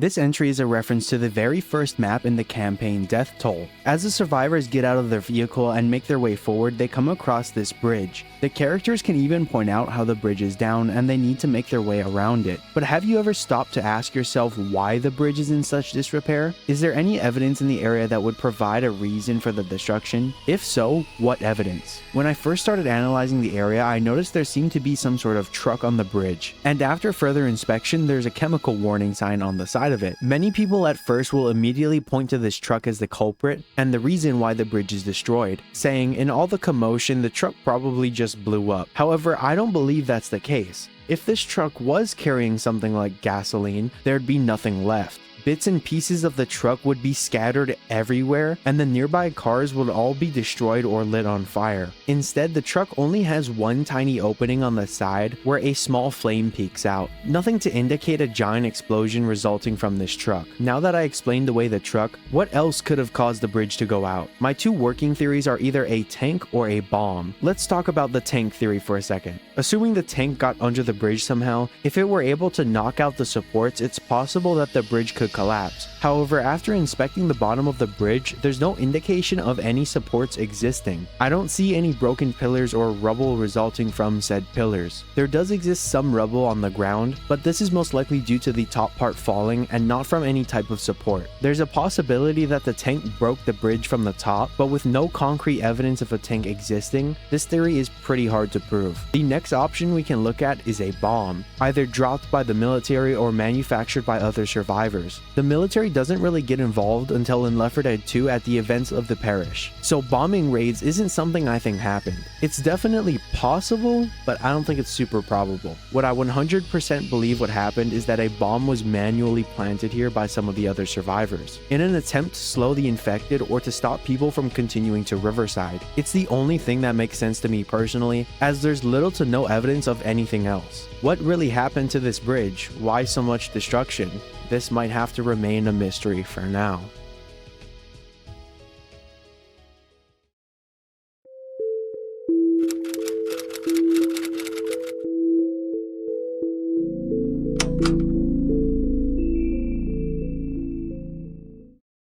Now this entry refers to an area I've talked about previously, and it's this one area halfway through the campaign, the Parish. The survivors jump out of the side of a house and come across a couple interesting things. There seems to be 4 houses all destroyed and burned to the ground. There's a little bit more, but it's kind of hard to tell with the out of bounds. And notably a crashed helicopter sitting behind a fence. I've speculated on this very specific helicopter in the past, but with more information I believe there's something else here. The two things that really sparked my interest are just how many houses are burned and Nick's lines. You see, when Nick first comes out of the house, he has a chance to say they don't like the military here. And if he approaches the helicopter, he can say zombies didn't take down this helicopter. Two lines that are very important in understanding the mystery that shrouds this area. Something else worth pointing out are these mounds of bodies piled up leading to this makeshift wall. It seems these were zombies and not people, but something I wanted to know. What do I actually think happened here? Well, to figure it out, we have to understand the vibe of the Parish. For those of you who watch my channel frequently, you already know the general deal with this campaign. But for those of you who don't, all you need to know is that the people of this city don't like the military at all. Not only proved through Nick's voice lines, but by finding countless bodies throughout the campaign. Bodies of people not infected, shot and killed by the military. So now that we understand just how much conflict exists, let's jump back to our little town. What I think happened is that some amount of people in this area formed a group, given by all the makeshift blockades and walls found around in the area. They were probably holding out for a while until the military noticed their presence. Seeing as the military has been bombing the city, they must have targeted the area in an attempt to get rid of the survivors, dropping explosives or firebombs in the area hinted at by the nearby destruction. In retaliation, the group of survivors living in this place fought back, destroying whatever military presence they could. In this case, it happened to be one of their helicopters, which is what we find on the map. Unfortunately, the military gets the last laugh, as there are no survivors by the time our group makes their way through here. This is my personal explanation using the evidence provided in the environment, but what actually happened? Will the conflict ever end? That might have to remain unsolved for now.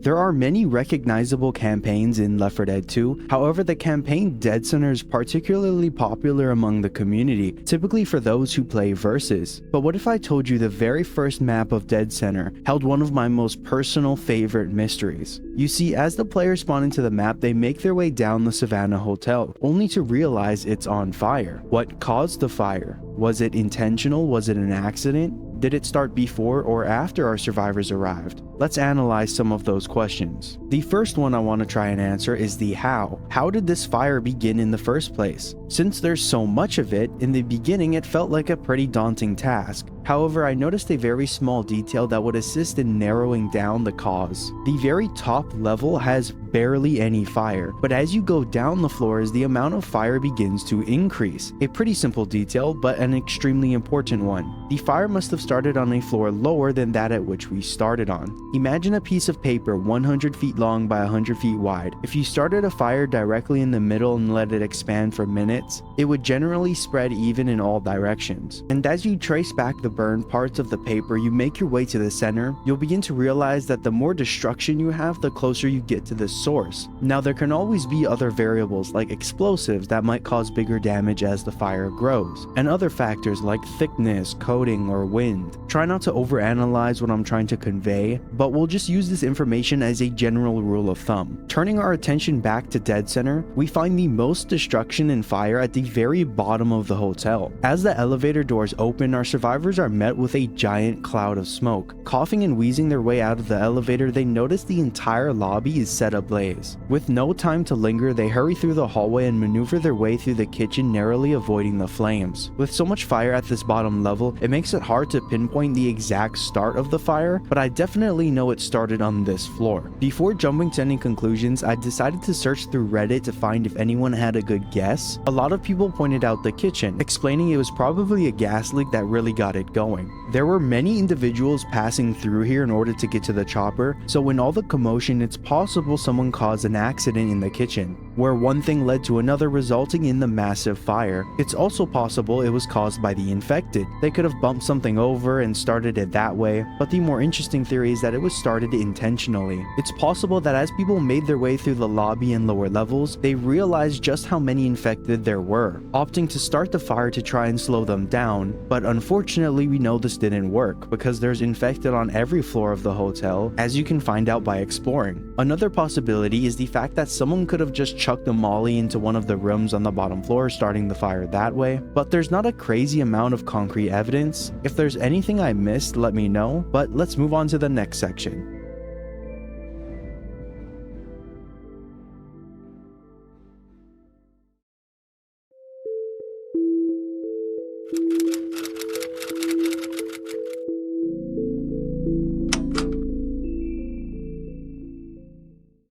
I'm gonna ask you to hear me out on this next section. I'm gonna sound borderline schizophrenic. Just try and follow what I'm saying for a second, believe me. In the first chapter of No Mercy, our survivors find themselves in an apartment complex that's populated with a bunch of different assets. Among those assets are a couple of paintings, but they all have one thing in common with each other. That's the number of things shown in each painting. Each one of them references the number 4. Take this painting with flowers in a jar. There's a few petals on the ground, but inside the case sits 4 flowers. The next painting is an owl. It's sitting on a branch while holding 4 rats in its claws. This painting shows a beautiful landscape with, look at that, 4 mountains in the background. This painting of a window is a bit of a stretch, but the light in the background is split in 4 ways. As we head down the stairs, the trend continues. This painting of a house has 4 bushes in its yard. The painting of a sitting pig has 4 apples next to it. This painting of a barn has 4 sheep. This floral painting has 4 big petals. And lastly, this sunset painting has 4 birds on its beach.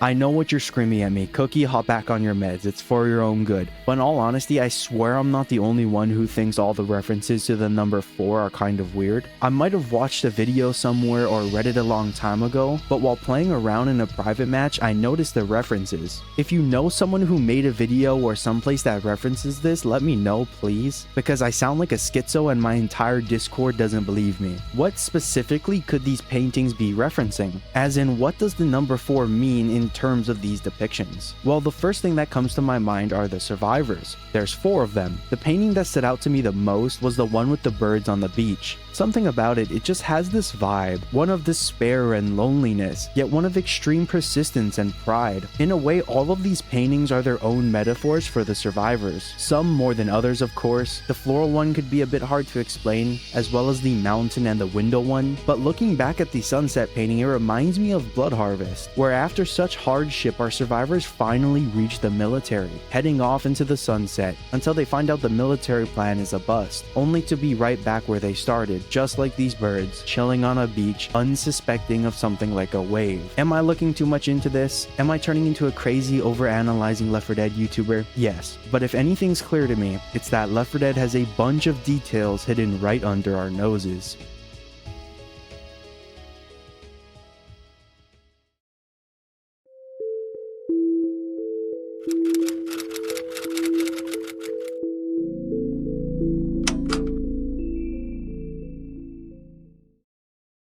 The Last Stand body is a reference to an Easter egg in the campaign The Last Stand. There's not a crazy amount here, so I'll try to keep this section on the shorter side. As our survivors gather themselves, they make their way under a bridge and eventually come across this house next to the water. They go up the stairs and drop down to continue going on their way. However, if you instead jump down and turn to your right and head to the back portion of the house, you'll find this oddly colored door. And if the player decides to whack it with a melee weapon, after a minute or so it'll break down, revealing a special room. Inside the room sits a single dead man. Next to him lies a computer that's still on, and if you interact with the keyboard on the desk, you'll get a golden crowbar, which is a reference to the Half-Life games. Just like Jimmy Gibbs, although it's an Easter egg, it exists in a physical form within the map, so trying to find an in-universe explanation is something that I like to do. Some might call it an overanalyzation, and to that I say, nuh-uh. But jokes aside, what, if any, could be the lore behind this? How'd he die? Why is he here? Well, a possible explanation could be a makeshift safe room. I believe this man was probably the owner of this house. There's a possibility it was someone random, but who knows. Whoever this is, fearing the infection, they hid in this room to try and wait it out for as long as possible, eventually realizing they need resources like food and water in order to survive. So they go ahead and open the door, only in one way or another, to contract the green flu.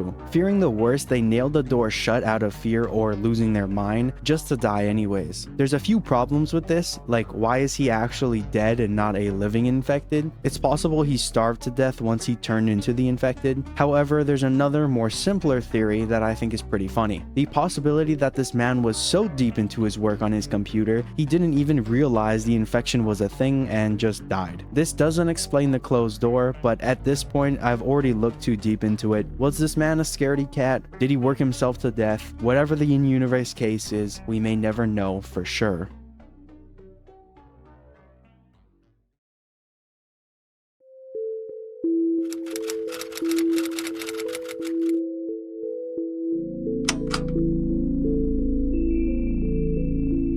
As our survivors stand on top of the apartment building at the beginning of the No Mercy campaign, they catch a glimpse of the helicopter as it passes by, and hear it mention Mercy Hospital. From there, our survivors decide it's their best bet, so they make their way to the hospital, fighting through giant hordes on their way there. The survivors go on to find a radio at the top of Mercy Hospital and use it to contact a helicopter pilot. This pilot has a lot of lore behind him, and I'll talk about that in the future, but what I want to try and focus on is a few levels beforehand. You see, in the third chapter of No Mercy, if you make your way out of the sewers, you pop out right out of this manhole. To your left is the entrance to Mercy Hospital. However, if you clear out the zombies and are able to wait for a bit, you might notice something strange. Super high up, you can spot the helicopter pilot from earlier fly towards the top of the building, stay up there for a bit, and then leave. It's a super subtle detail that not a lot of people will notice, but an interesting one nonetheless. Why is the helicopter pilot up there? Is he saving a group of people? Is he just checking out the area? Let's try and figure out these questions. Before we jump into that, however, it's important to note the way the scene is rendered, because the player is never really supposed to be up there. The entire thing is rendered similarly to the skybox. Valve utilizes a lot of 3D skyboxes, and this could definitely be a part of that. Why is this so important? Well, 3D skyboxes in Left 4 Dead aren't explorable, meaning if you approach them in any way, they disappear. Another detail worth noting, at the bottom of the Left 4 Dead maps, you can find a smaller version of the 3D skybox, so analyzing that might be a little bit easier, but due to the miniature scale, it can make it really hard to point out the finer details. So for the sake of capturing footage and research, we'll have to observe this scene from a distance. Jumping back a little bit, what are some speculations and educated guesses we can make using context clues and other examples throughout Left 4 Dead? The first thing that comes to mind was that the helicopter pilot had just picked up another group of survivors. This makes sense for multiple reasons. The first is that he stops at the very top. This could be to allow survivors to board the helicopter, just as we do later in the campaign, before eventually taking off. Another piece of evidence could be found in that last chapter that I just mentioned, where our survivors arrive at the top, they talk to the helicopter pilot asking for a pickup, he responds by saying he needs a couple minutes, which our survivors use to hold off the infected. It's possible that it's taking him this long due to the other group of survivors that he just picked up, needing time to drop them off before heading back to the rooftop. It could be that the helicopter pilot was just searching the area and happened to be far away at that specific point in time, but it does tie in nicely to what I've talked about previously. The only thing that contradicts this theory is how much time he'd actually need. When the helicopter pilot takes our survivors to safety, he attempts to take them to Riverside, or at least that's what I think. I've tried looking it up on the wiki, but I can't find anything concrete. Let me know if that's not where he was taking them, but that's where I believe he was heading to. Ultimately, it doesn't really matter. My only point is that wherever he was heading to is pretty far. So if he were to pick up survivors beforehand, he'd need a bunch of time. But by the time we see him at the end of the 3rd chapter and then again at the end of the 5th, I'd argue it's enough time to pick up and drop off a group of people wherever they would want. Who knows, it's hard to say what he's really doing due to the lack of concrete evidence. His actions might have to remain a mystery for now.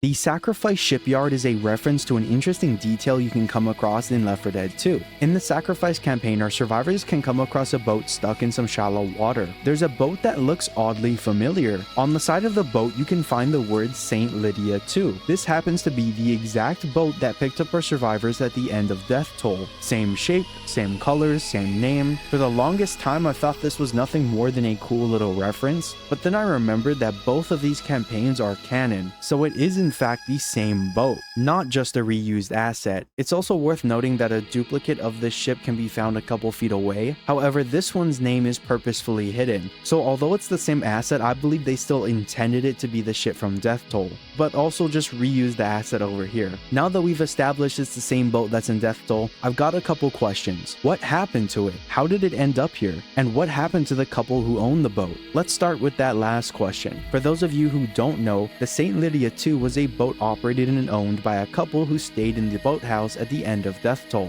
That's who you make contact with when you pick up the radio. The last our survivors see of the boat before the sacrifice is right before the campaign Dead Air, where in the Sacrifice comic, Francis states they were robbed by the couple and thrown off the boat. I think it's safe to say that these people had whatever happened to them coming. The most interesting part about finding the boat is just how far it would have had to travel to get here. Death Toll is the 3rd campaign chronologically, so coming across the same boat in the very last campaign isn't crazy or anything. The couple definitely had time to drive it down here, but just for reference, Death Toll took place in Pennsylvania, whereas the Sacrifice takes place in Georgia. So this couple had to virtually travel down the entire east coast of the United States. A pretty crazy feat, but how'd they do it? Well, it's not hard to look at a map and guess, but they probably hugged the coastline, stopping wherever they could to find supplies to continue their journey. The infection started where they left, so if they started traveling south right after they dropped off our survivors, there's a chance they might have been ahead of the infection. Maybe not in every case, but it would allow them to travel such a distance without as much risk as our survivors. But we know they definitely encountered the infected here in the Sacrifice. One important detail I want to point out is that this boat has a spotlight. It's powered on and pointed at the ground nearby. I'm assuming this is a battery-powered spotlight, so it couldn't have been long since the boat arrived, or else whatever was powering this light would have been shut off. Another interesting detail is that there's no opening. You can't see the ocean from where this boat is, meaning that once the boat entered this area, some event took place causing it to be blocked in. I mentioned earlier that the water is super shallow, so how'd the boat get in here? Well, it probably entered at high tide, and as the tide lowered, it got stuck. It's also possible that whatever event caused all of this junk to pile up took place after it got beached, but we can't really tell.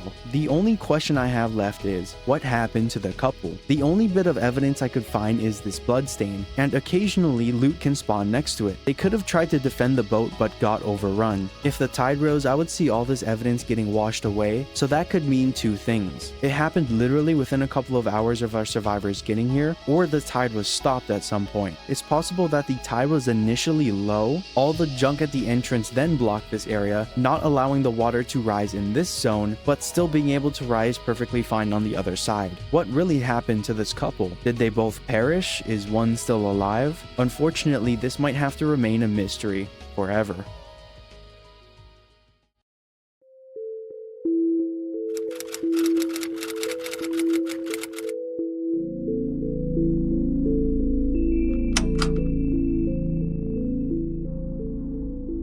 For those of you who watched my previous video, you might remember I talked about the No Mercy helicopter pilot. I talked specifically about his role in that campaign, but in this section I want to discuss the mystery revolving around his death. As we know, he does in fact die at the beginning of Crash Course, but how does that happen? Why? And are there any other interesting details we should discuss? All questions I aim to answer, but let's look at what happened off screen between the events of No Mercy and Crash Course that led to his death. When the survivors first load into Crash Course, you can hear a few of them banter with Zoe, particularly Francis, who can be heard poking at her about killing the pilot. Quote, "I still can't believe you shot the pilot. Okay, important safety tip, don't get in a helicopter with a zombie pilot. Well, I guess now we'll never know, will we?" The important thing to point out here is that Zoe never contradicts Francis on whether or not she killed the pilot. Rather, they disagree on whether it was necessary or justifiable. So although we don't see Zoe physically kill the pilot, I'd say it's safe to assume she did. You can find the pilot propped up against a wall with blood on the ground leading towards his body. Side note, by examining the helicopter pilot's character model, it doesn't actually have a bullet wound. There's some blood on the side of his neck and a little bit on his shirt, but nothing that jumped out to me. The fact that the pilot is even propped up against a wall in the first place is a bit odd. Think about it like this: if the entire group of survivors thought he was infected, there'd be no reason to drag his body out of the burning wreckage, but instead we see him here. What I believe happened is that Zoe was the one who recognized he was turning, taking action by shooting him, thus killing him. However, the rest of the survivors didn't realize anything was wrong, which is proven by Francis's questioning on whether or not the pilot actually turned. The other survivors removed the pilot out of the helicopter in an effort to see if he was still alive, which explains why we find him propped up against the wall and not inside the helicopter. While they were examining him, Zoe was probably explaining her side of the story, which is why Lewis and Bill don't question her much at all. Whatever she said didn't really seem to convince Francis, however, as we can see by what he says. His dialogue isn't that of extreme surprise, rather unconvinced questioning, which once again aligns with the thought that she explained herself before the player takes control. Another mystery still stands. How did our pilot contract the green flu in the first place? Seeing as he turned, we can rule out him being a carrier, because if he were, him turning wouldn't make any sense. I recognize there's cut dialogue that has to do with this exact situation, and I'll get into that in a second. For the longest time, I believed our survivors were the ones that infected him, transmitting the green flu once inside the helicopter, causing him to turn. However, some cut dialogue hints at the fact that he was infected well before even coming into contact with our survivors. Now, I said this in the past, but cut dialogue shouldn't be used as canon, only things that actually make it into the final cut, but using it here and there isn't breaking canon or anything, but rather provides me with another possibility. What initially made me think our survivors were the ones that transmitted the disease was because of some dialogue in the Sacrifice comic, where the doctor directly tells them that they've been transmitting it all over. This could just be coincidental, but something I wanted to point out. What actually caused our pilot to succumb to the infection? The real explanation might remain a mystery forever.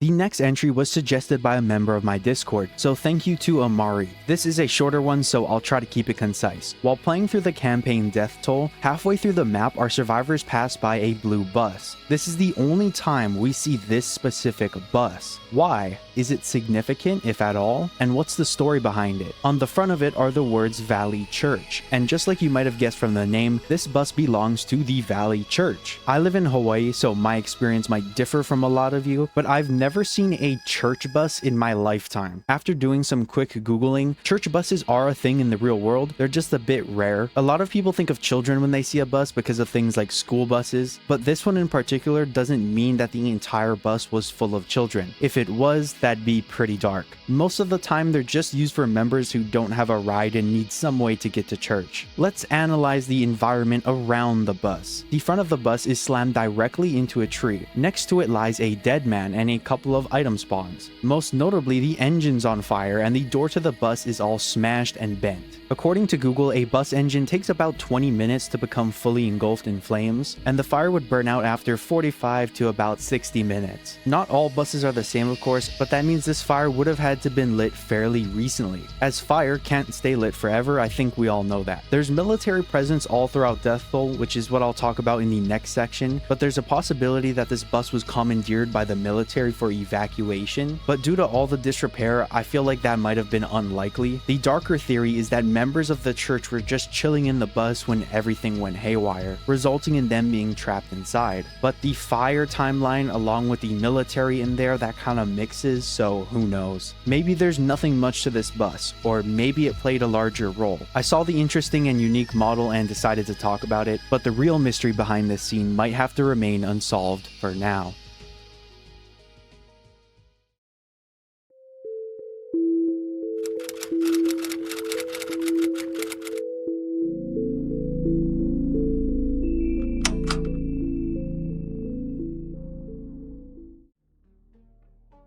As mentioned in the last section, Death Toll is no stranger to the military. You can find many different mentions of them holding out in Riverside, which is the town Death Toll is set in. However, by the time our survivors arrive, the military has already been overrun. Is this town special? Where is the bulk of the military? And what led so many people to believe Riverside was the key? Let's answer some of those questions. The first appearance of the military in the campaign is often debated. I speculated their presence could be seen as far back as the first map. The survivors stumble across a broken bridge, which I won't rehash as I had a previous section on it, but this destruction could be a result of the military. Nothing concrete, just a thought. However, where I believe the military does come in is inside the tunnel, just a bit a ways from where we were looking. As the survivors make their way through the tunnel, they're eventually stopped by a barricade, one made of fence, concrete, metal, and other similar materials. While there's a chance this could have been set up by survivors, the organization of it, alongside other details we'll get into later, leads me to believe that's not the case. But let's continue. The first concrete piece of evidence that points towards military presence is in this barricade that sections off the main road. Sandbags and spotlights line the top of the wall, and the Welcome to Riverside sign has been spray painted over with the word hell to now read Welcome to Hell. At the base of the barricade lies piles of bodies with blood splattered everywhere, and on the other side of the barricade sits a military Humvee. So if you had any doubts, here's your proof. In the next chapter, Main Street, you can find more sandbags and Humvees. You can even come across a news truck and a couple of buses. Different from the Valley Church bus, but like I mentioned earlier, these buses could have been used to move civilians around or act as barricades in this scenario. Towards the end of the level, you can find yet again more Humvees and buses. It seems like this general area is where the military decided to hold out and section off a safe zone. And lastly, in the final chapter, you can find even more sandbags, barricades, and Humvees, which all point to the idea that the second to last map and final map were the specific locations the military decided to hold out in. But something that always bugged me was the lack of any outpost or field base, a really well thought out one. There's no specific place you can point to and be like, yes, this is where they for sure operated from. What that tells me is that they were either incompetent or they didn't have enough time. But we see that they built barricades, had people evacuated with buses, and were around long enough to have word travel far about their predicament. There is a house with some sandbags and barbed wires around it, and on top of the house it's a giant antenna. Inside there's some military supplies, but surprisingly not a lot for the situation they found themselves in. The other possible place they could have operated from is the boathouse at the end of the level. However, there's not a ton of military equipment there either. There's some sandbags, a radio, some guns, and a satellite dish on the roof, but nothing the couple of this house couldn't scavenge themselves. And by listening to what you hear on the radio, there's no indication that the people of this house were talking with the military. How did they seemingly have such a great shot at survival yet none at all? That, my friends, is an unsolved mystery.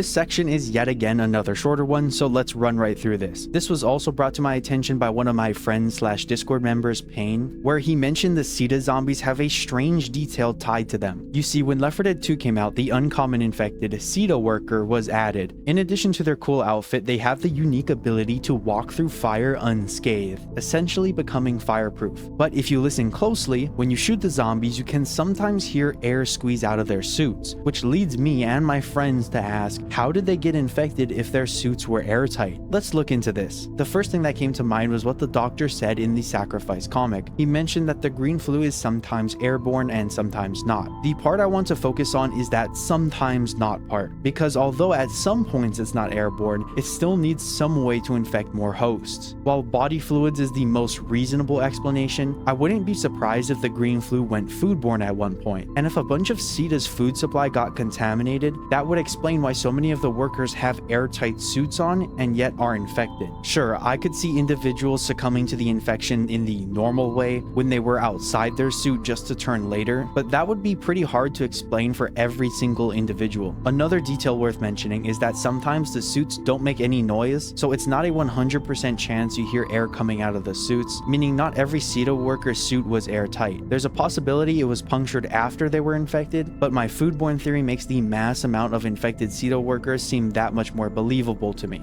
It's worth noting that I'm not saying the dead CEDA workers on the ground that you can find around the map are airtight, just the ones running at you, because the ones on the ground would have definitely had to be punctured for them to have all those wounds. It's also worth pointing out that there's no concrete evidence of contaminated food, just circumstantial bits, but it's my personal headcanon. How did so many CEDA workers become infected? Was it their food or something else? Am I looking too deep into this? Probably, but whatever the case is, it might have to remain a mystery for now.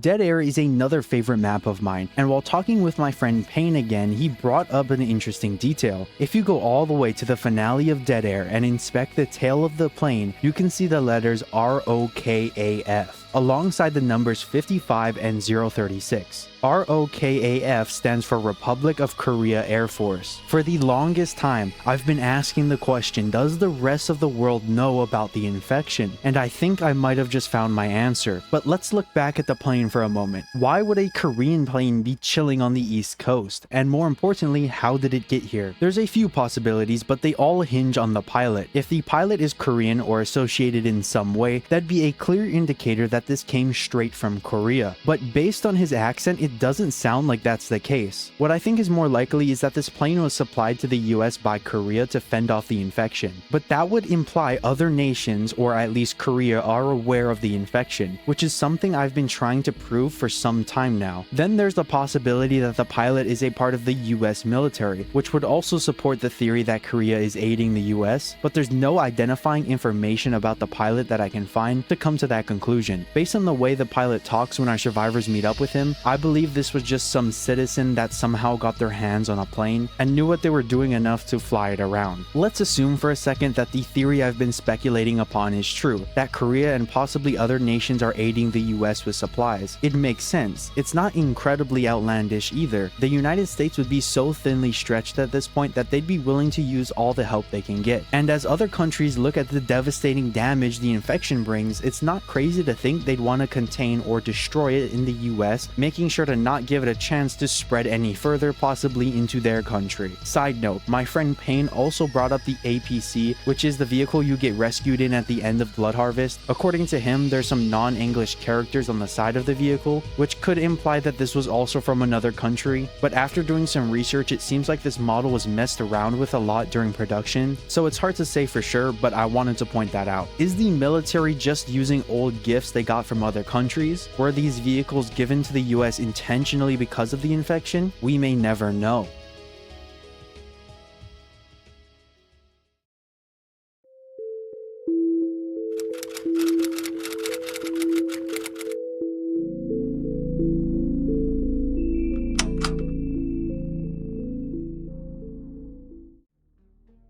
While playing through every campaign, if you look off into the distance, you might notice something strange. Sometimes the window textures can be slightly different. Instead of being off, they can be on. I noticed this the most in the campaign Dead Air. We know that these areas have access to power because many electrical items still work. But I think there's something deeper at play here. This might be another Cookie Blitz schizo moment, but hear me out. As people were hurrying out of their homes or apartment buildings, it's not crazy to believe they left the light on or accidentally hit the switch on their way out. But while exploring the out of bounds areas, they reminded me of this one scene from 28 Days Later. In this scene, the two main characters, Selena and Jim, noticed lights outside an apartment building at night. And as they investigated what was happening, they found a father and daughter chilling inside the building. They survived by scavenging foods out of the other rooms and would gather water by putting containers on the roof. Jumping back to Left 4 Dead, every time I see these lights on in the apartment buildings, I can't help but remember that scene. It's almost like it's burned into my mind, that some helpless family is just stuck inside their apartment building, nowhere to go, nowhere to run,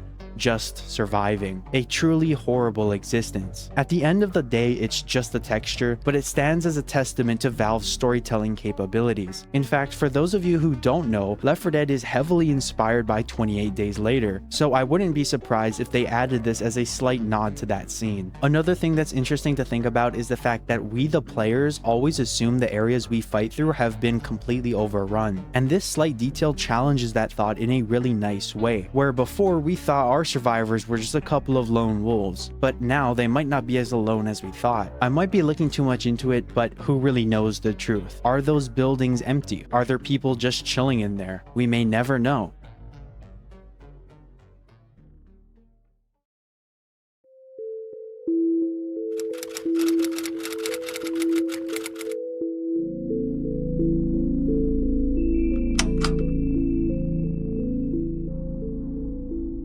This next entry is a bit of a theory, but let's just jump straight into it. What happened to the Left 4 Dead 1 group? You might be screaming at your screen right now saying, Cookie, we know what happened. It's in the Sacrifice comic. Yes, you're correct, but what I'm referring to is their fate beyond that point. What further implications can we derive from that scene? For those of you who don't know what happened at the end of the Sacrifice comic, let me clue you in. You should know that Bill dies, of course, at the end due to a malfunction with the generator, but the entire reason they had to raise the bridge in the first place was because of their sailboat. If you remember, their plan was to use the sailboat to find an island off the coast and live out their days there. But as we already discussed, Bill sacrifices himself to see that dream come true. And the very last we see of our survivors is a shot of them heading into the sunset and finding that island they spoke of. Now, I'm glad they got a happy ending and all, but I want to take a realistic approach to this ending. Based on the size of the island they come across in the final scene, it looks like it's pretty decent in size. Something 3 people could potentially live off of, but is that it? Do you think that they really just stay on an island for the rest of their lives, just chilling until they die? Sure, they got a break after the weeks or months of fighting. At that point, are they really living though? It's gonna sound corny or cliche, but all they really have is each other. Is that enough? I personally believe something of some form would affect their plan. Either some military or other group of survivors would cause conflict, leading to some type of altercation. And I just want to make this clear, in no way am I trying to take away from Bill's sacrifice or the ending the writers set up, but if we're looking at this as if it were real life, there's bound to be something that goes wrong. They might be happy for now, but who knows what the future holds. Truly, who knows, because it doesn't seem like Valve's lazy ass is gonna get up and make another game. The true ending for the rest of the Left 4 Dead 1 survivors might remain questionable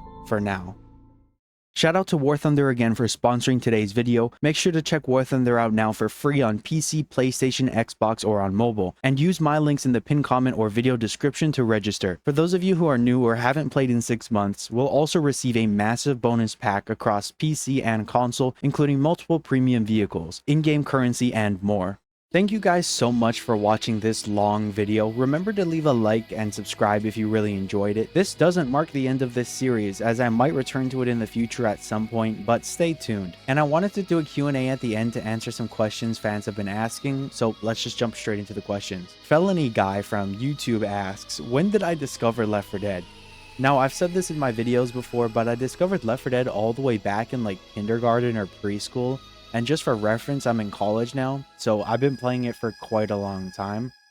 But my dad ended up showing it to me, so that's how I kind of got introduced. Sorry for butchering the names, but Mimona says, what made you decide to get bunnies? Well, when I first got bunnies, it was actually because quarantine and I had nothing to do. So me and my sister decided, hey, we should get bunnies. We should like kind of learn how that whole situation goes, and the rest is history. Gloopy Girl says, which creator do I look up to the most? I'm going to be honest, the creator I look up to the most is the Act Man. I love his videos. I've been watching him for years. No one's without their flaws, of course, but I really aspire to be more like him. Edit better like him. Auron says, if you could be any special infected, what would I be? I gotta go with the tank, right? They're just so powerful. They can pick up concrete and like hurl at you. I mean, I'd lose aura if I didn't choose the tank, right? Amari says, what made you like my man Lewis? Do I look like one of them? I just like Lewis. He's always the character I chose when I was little. Like I would always play as him. I mean, I thought Bill was cool. It's just Lewis spoke to me more. He was always more happy, more optimistic. Agas says, when did I start playing Left 4 Dead and what made me like it so much? Well, I kind of answered this earlier, but I got introduced to it in kindergarten / preschool. What made me like it so much? I just like spawning in on easy mode and just killing zombies. Like, that was just fun. Just killing them over and over. Like, I wouldn't even finish campaigns. I just spawn in to kill them and just be done with it. Blues or Barbecue asks, are you a cookie? Yes, barbecue. I am a real life cookie with legs. I use my little chips to control my keyboard and my mouse, and that's how I edit. X Division says, will I ever run out of mysteries to cover? Probably not, to be honest. I mean, there is a finite limit of questions you could ask, of course, but that question amount is massive. So maybe I'll come back to it in the future, maybe I won't, but we'll see. Ghost Boo says, if you had another game other than the Left 4 Dead series, what would I cover and why? I like all Valve games, to be honest, so I wouldn't mind looking into Half-Life or any similar kind of games. I like horror in general. I touched on DBD a little bit in the past, so maybe I might talk about that. But anything in a similar genre. It doesn't have to be zombies, but like co-op, you know, have fun, play with your friends type of stuff. Abulomania says, do you plan to make content about other games? Kind of ties into the other question. Yeah, I mean, I plan on making content about other games, but for now, I like talking about Left 4 Dead, so we'll be doing Left 4 Dead. Fizzy Wizzy says, what inspired me to make Left 4 Dead content? Well, honestly, I just love the game. Like, I would just load it up and just look at the maps and just ask myself all these sorts of dumb questions, and then I just want to regurgitate that out into the community.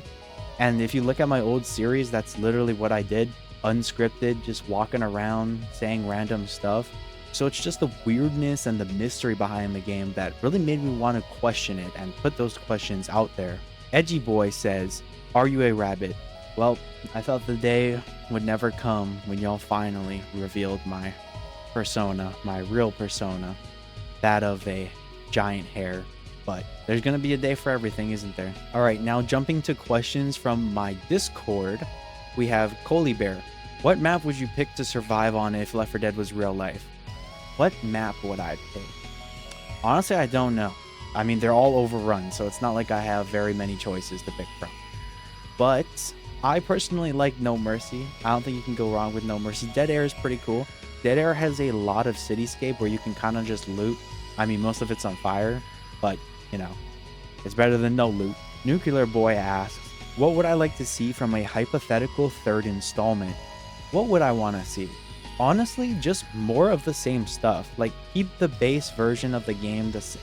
Like, keep the gameplay loop the same with many maps, and like there's a save from, there's a starting point, there's a evac. But I want like branching paths. Like, I want the survivors, if they choose one path, there's like one map that they completely avoid that they never even see, but they go to like another map. So there's like this web of maps that they can go through. It'd be a lot of work, but that's what I'd like to see. EDMVT asks, do you think you can actually survive the green flu? And what are the things you'll do? And what are the things you will do to survive? Honestly, it all depends if you're a carrier or not. I'm gonna be honest. The mortality rate for not being a carrier is incredibly high. So if I wasn't a carrier, I'm pretty much dead. I'm just gonna be honest about that. As for what I'll do to survive, I made a whole video about places where you could survive, so go and watch that video. But I'd probably just hole up somewhere, just like defend my position, try to see if I can scavenge, kind of do similar stuff. My friend Payne asks, If you had the option to go back and develop Left 4 Dead 2 and you had full creative liberty, what would you remove from the game and or tweak, and why is Rochelle and her two voice lines? Well, okay, regarding the last part, what would I want to tweak? What would I want to remove? Honestly, I wouldn't want to remove anything. I think the game has a perfect amount of stuff. I maybe would add certain things, but I can't really think of anything I'd want to remove. Lambda asks, what do you think be the best survival tactics in the Left 4 Dead universe? Honestly, like I've been saying, just hole up somewhere, survive, scavenge. But again, it just depends if you're a carrier or not. Sades asks, would you try Coach's burger tank meal in real life? Sades asks, would you try Coach's burger tank meal in real life? Yeah, I would like to try a barbecue bacon burger, but I haven't tried it yet. I would though in the future. The Silver Lining asks, what made you make Left 4 Dead 2 videos specifically, and who inspires you to make content? This is similar to previous questions I've answered, but what makes me play Left 4 Dead or like want to make Left 4 Dead videos is just how mysterious the game is personally. Like this series right here, this one I've been covering recently, is really just highlighting how mysterious the game can be. And that's probably just why I like to make videos. I want to tell people like, hey, did you know this existed? Because I didn't. Stuff like that. And as for who inspires me to make content, like I said, the Act-Man is probably my biggest inspiration. Shubil asks, if I could add any mechanic into Left 4 Dead 2 from any other game, what would it be? Honestly, I think Left 4 Dead 2 is a masterpiece. I don't think it needs another mechanic. Like, it doesn't need it to like live or anything. What would I like to see? Honestly, like I said, the branching paths from earlier, that the survivors actually get to manipulate where they go. Like, instead of going from chapter 1, 2, 3, 4, 5, there's like chapter 1, 2, 3, and there's like 3A, 3B. And you have to choose either 3A or 3B, and they're like completely two different maps, but they both lead you to the fourth one, if you get what I'm saying. I think it'd be pretty cool. But that's pretty much all I had to add. Thank you guys once again so much for listening. Thank you for asking questions. But I think that's all I had to add about this But I think that's all the questions I had to answer. There were stuff, but I think that's it for this Q&A and this video as a whole. Thank you guys so much for watching. Like I said, if you enjoyed the video, please like and subscribe. And if we hit 1,000 likes, I'll be posting those baby bunny pictures, so look forward to that. But with that being said, I'll catch y'all later. Have a nice rest of your day. Peace out.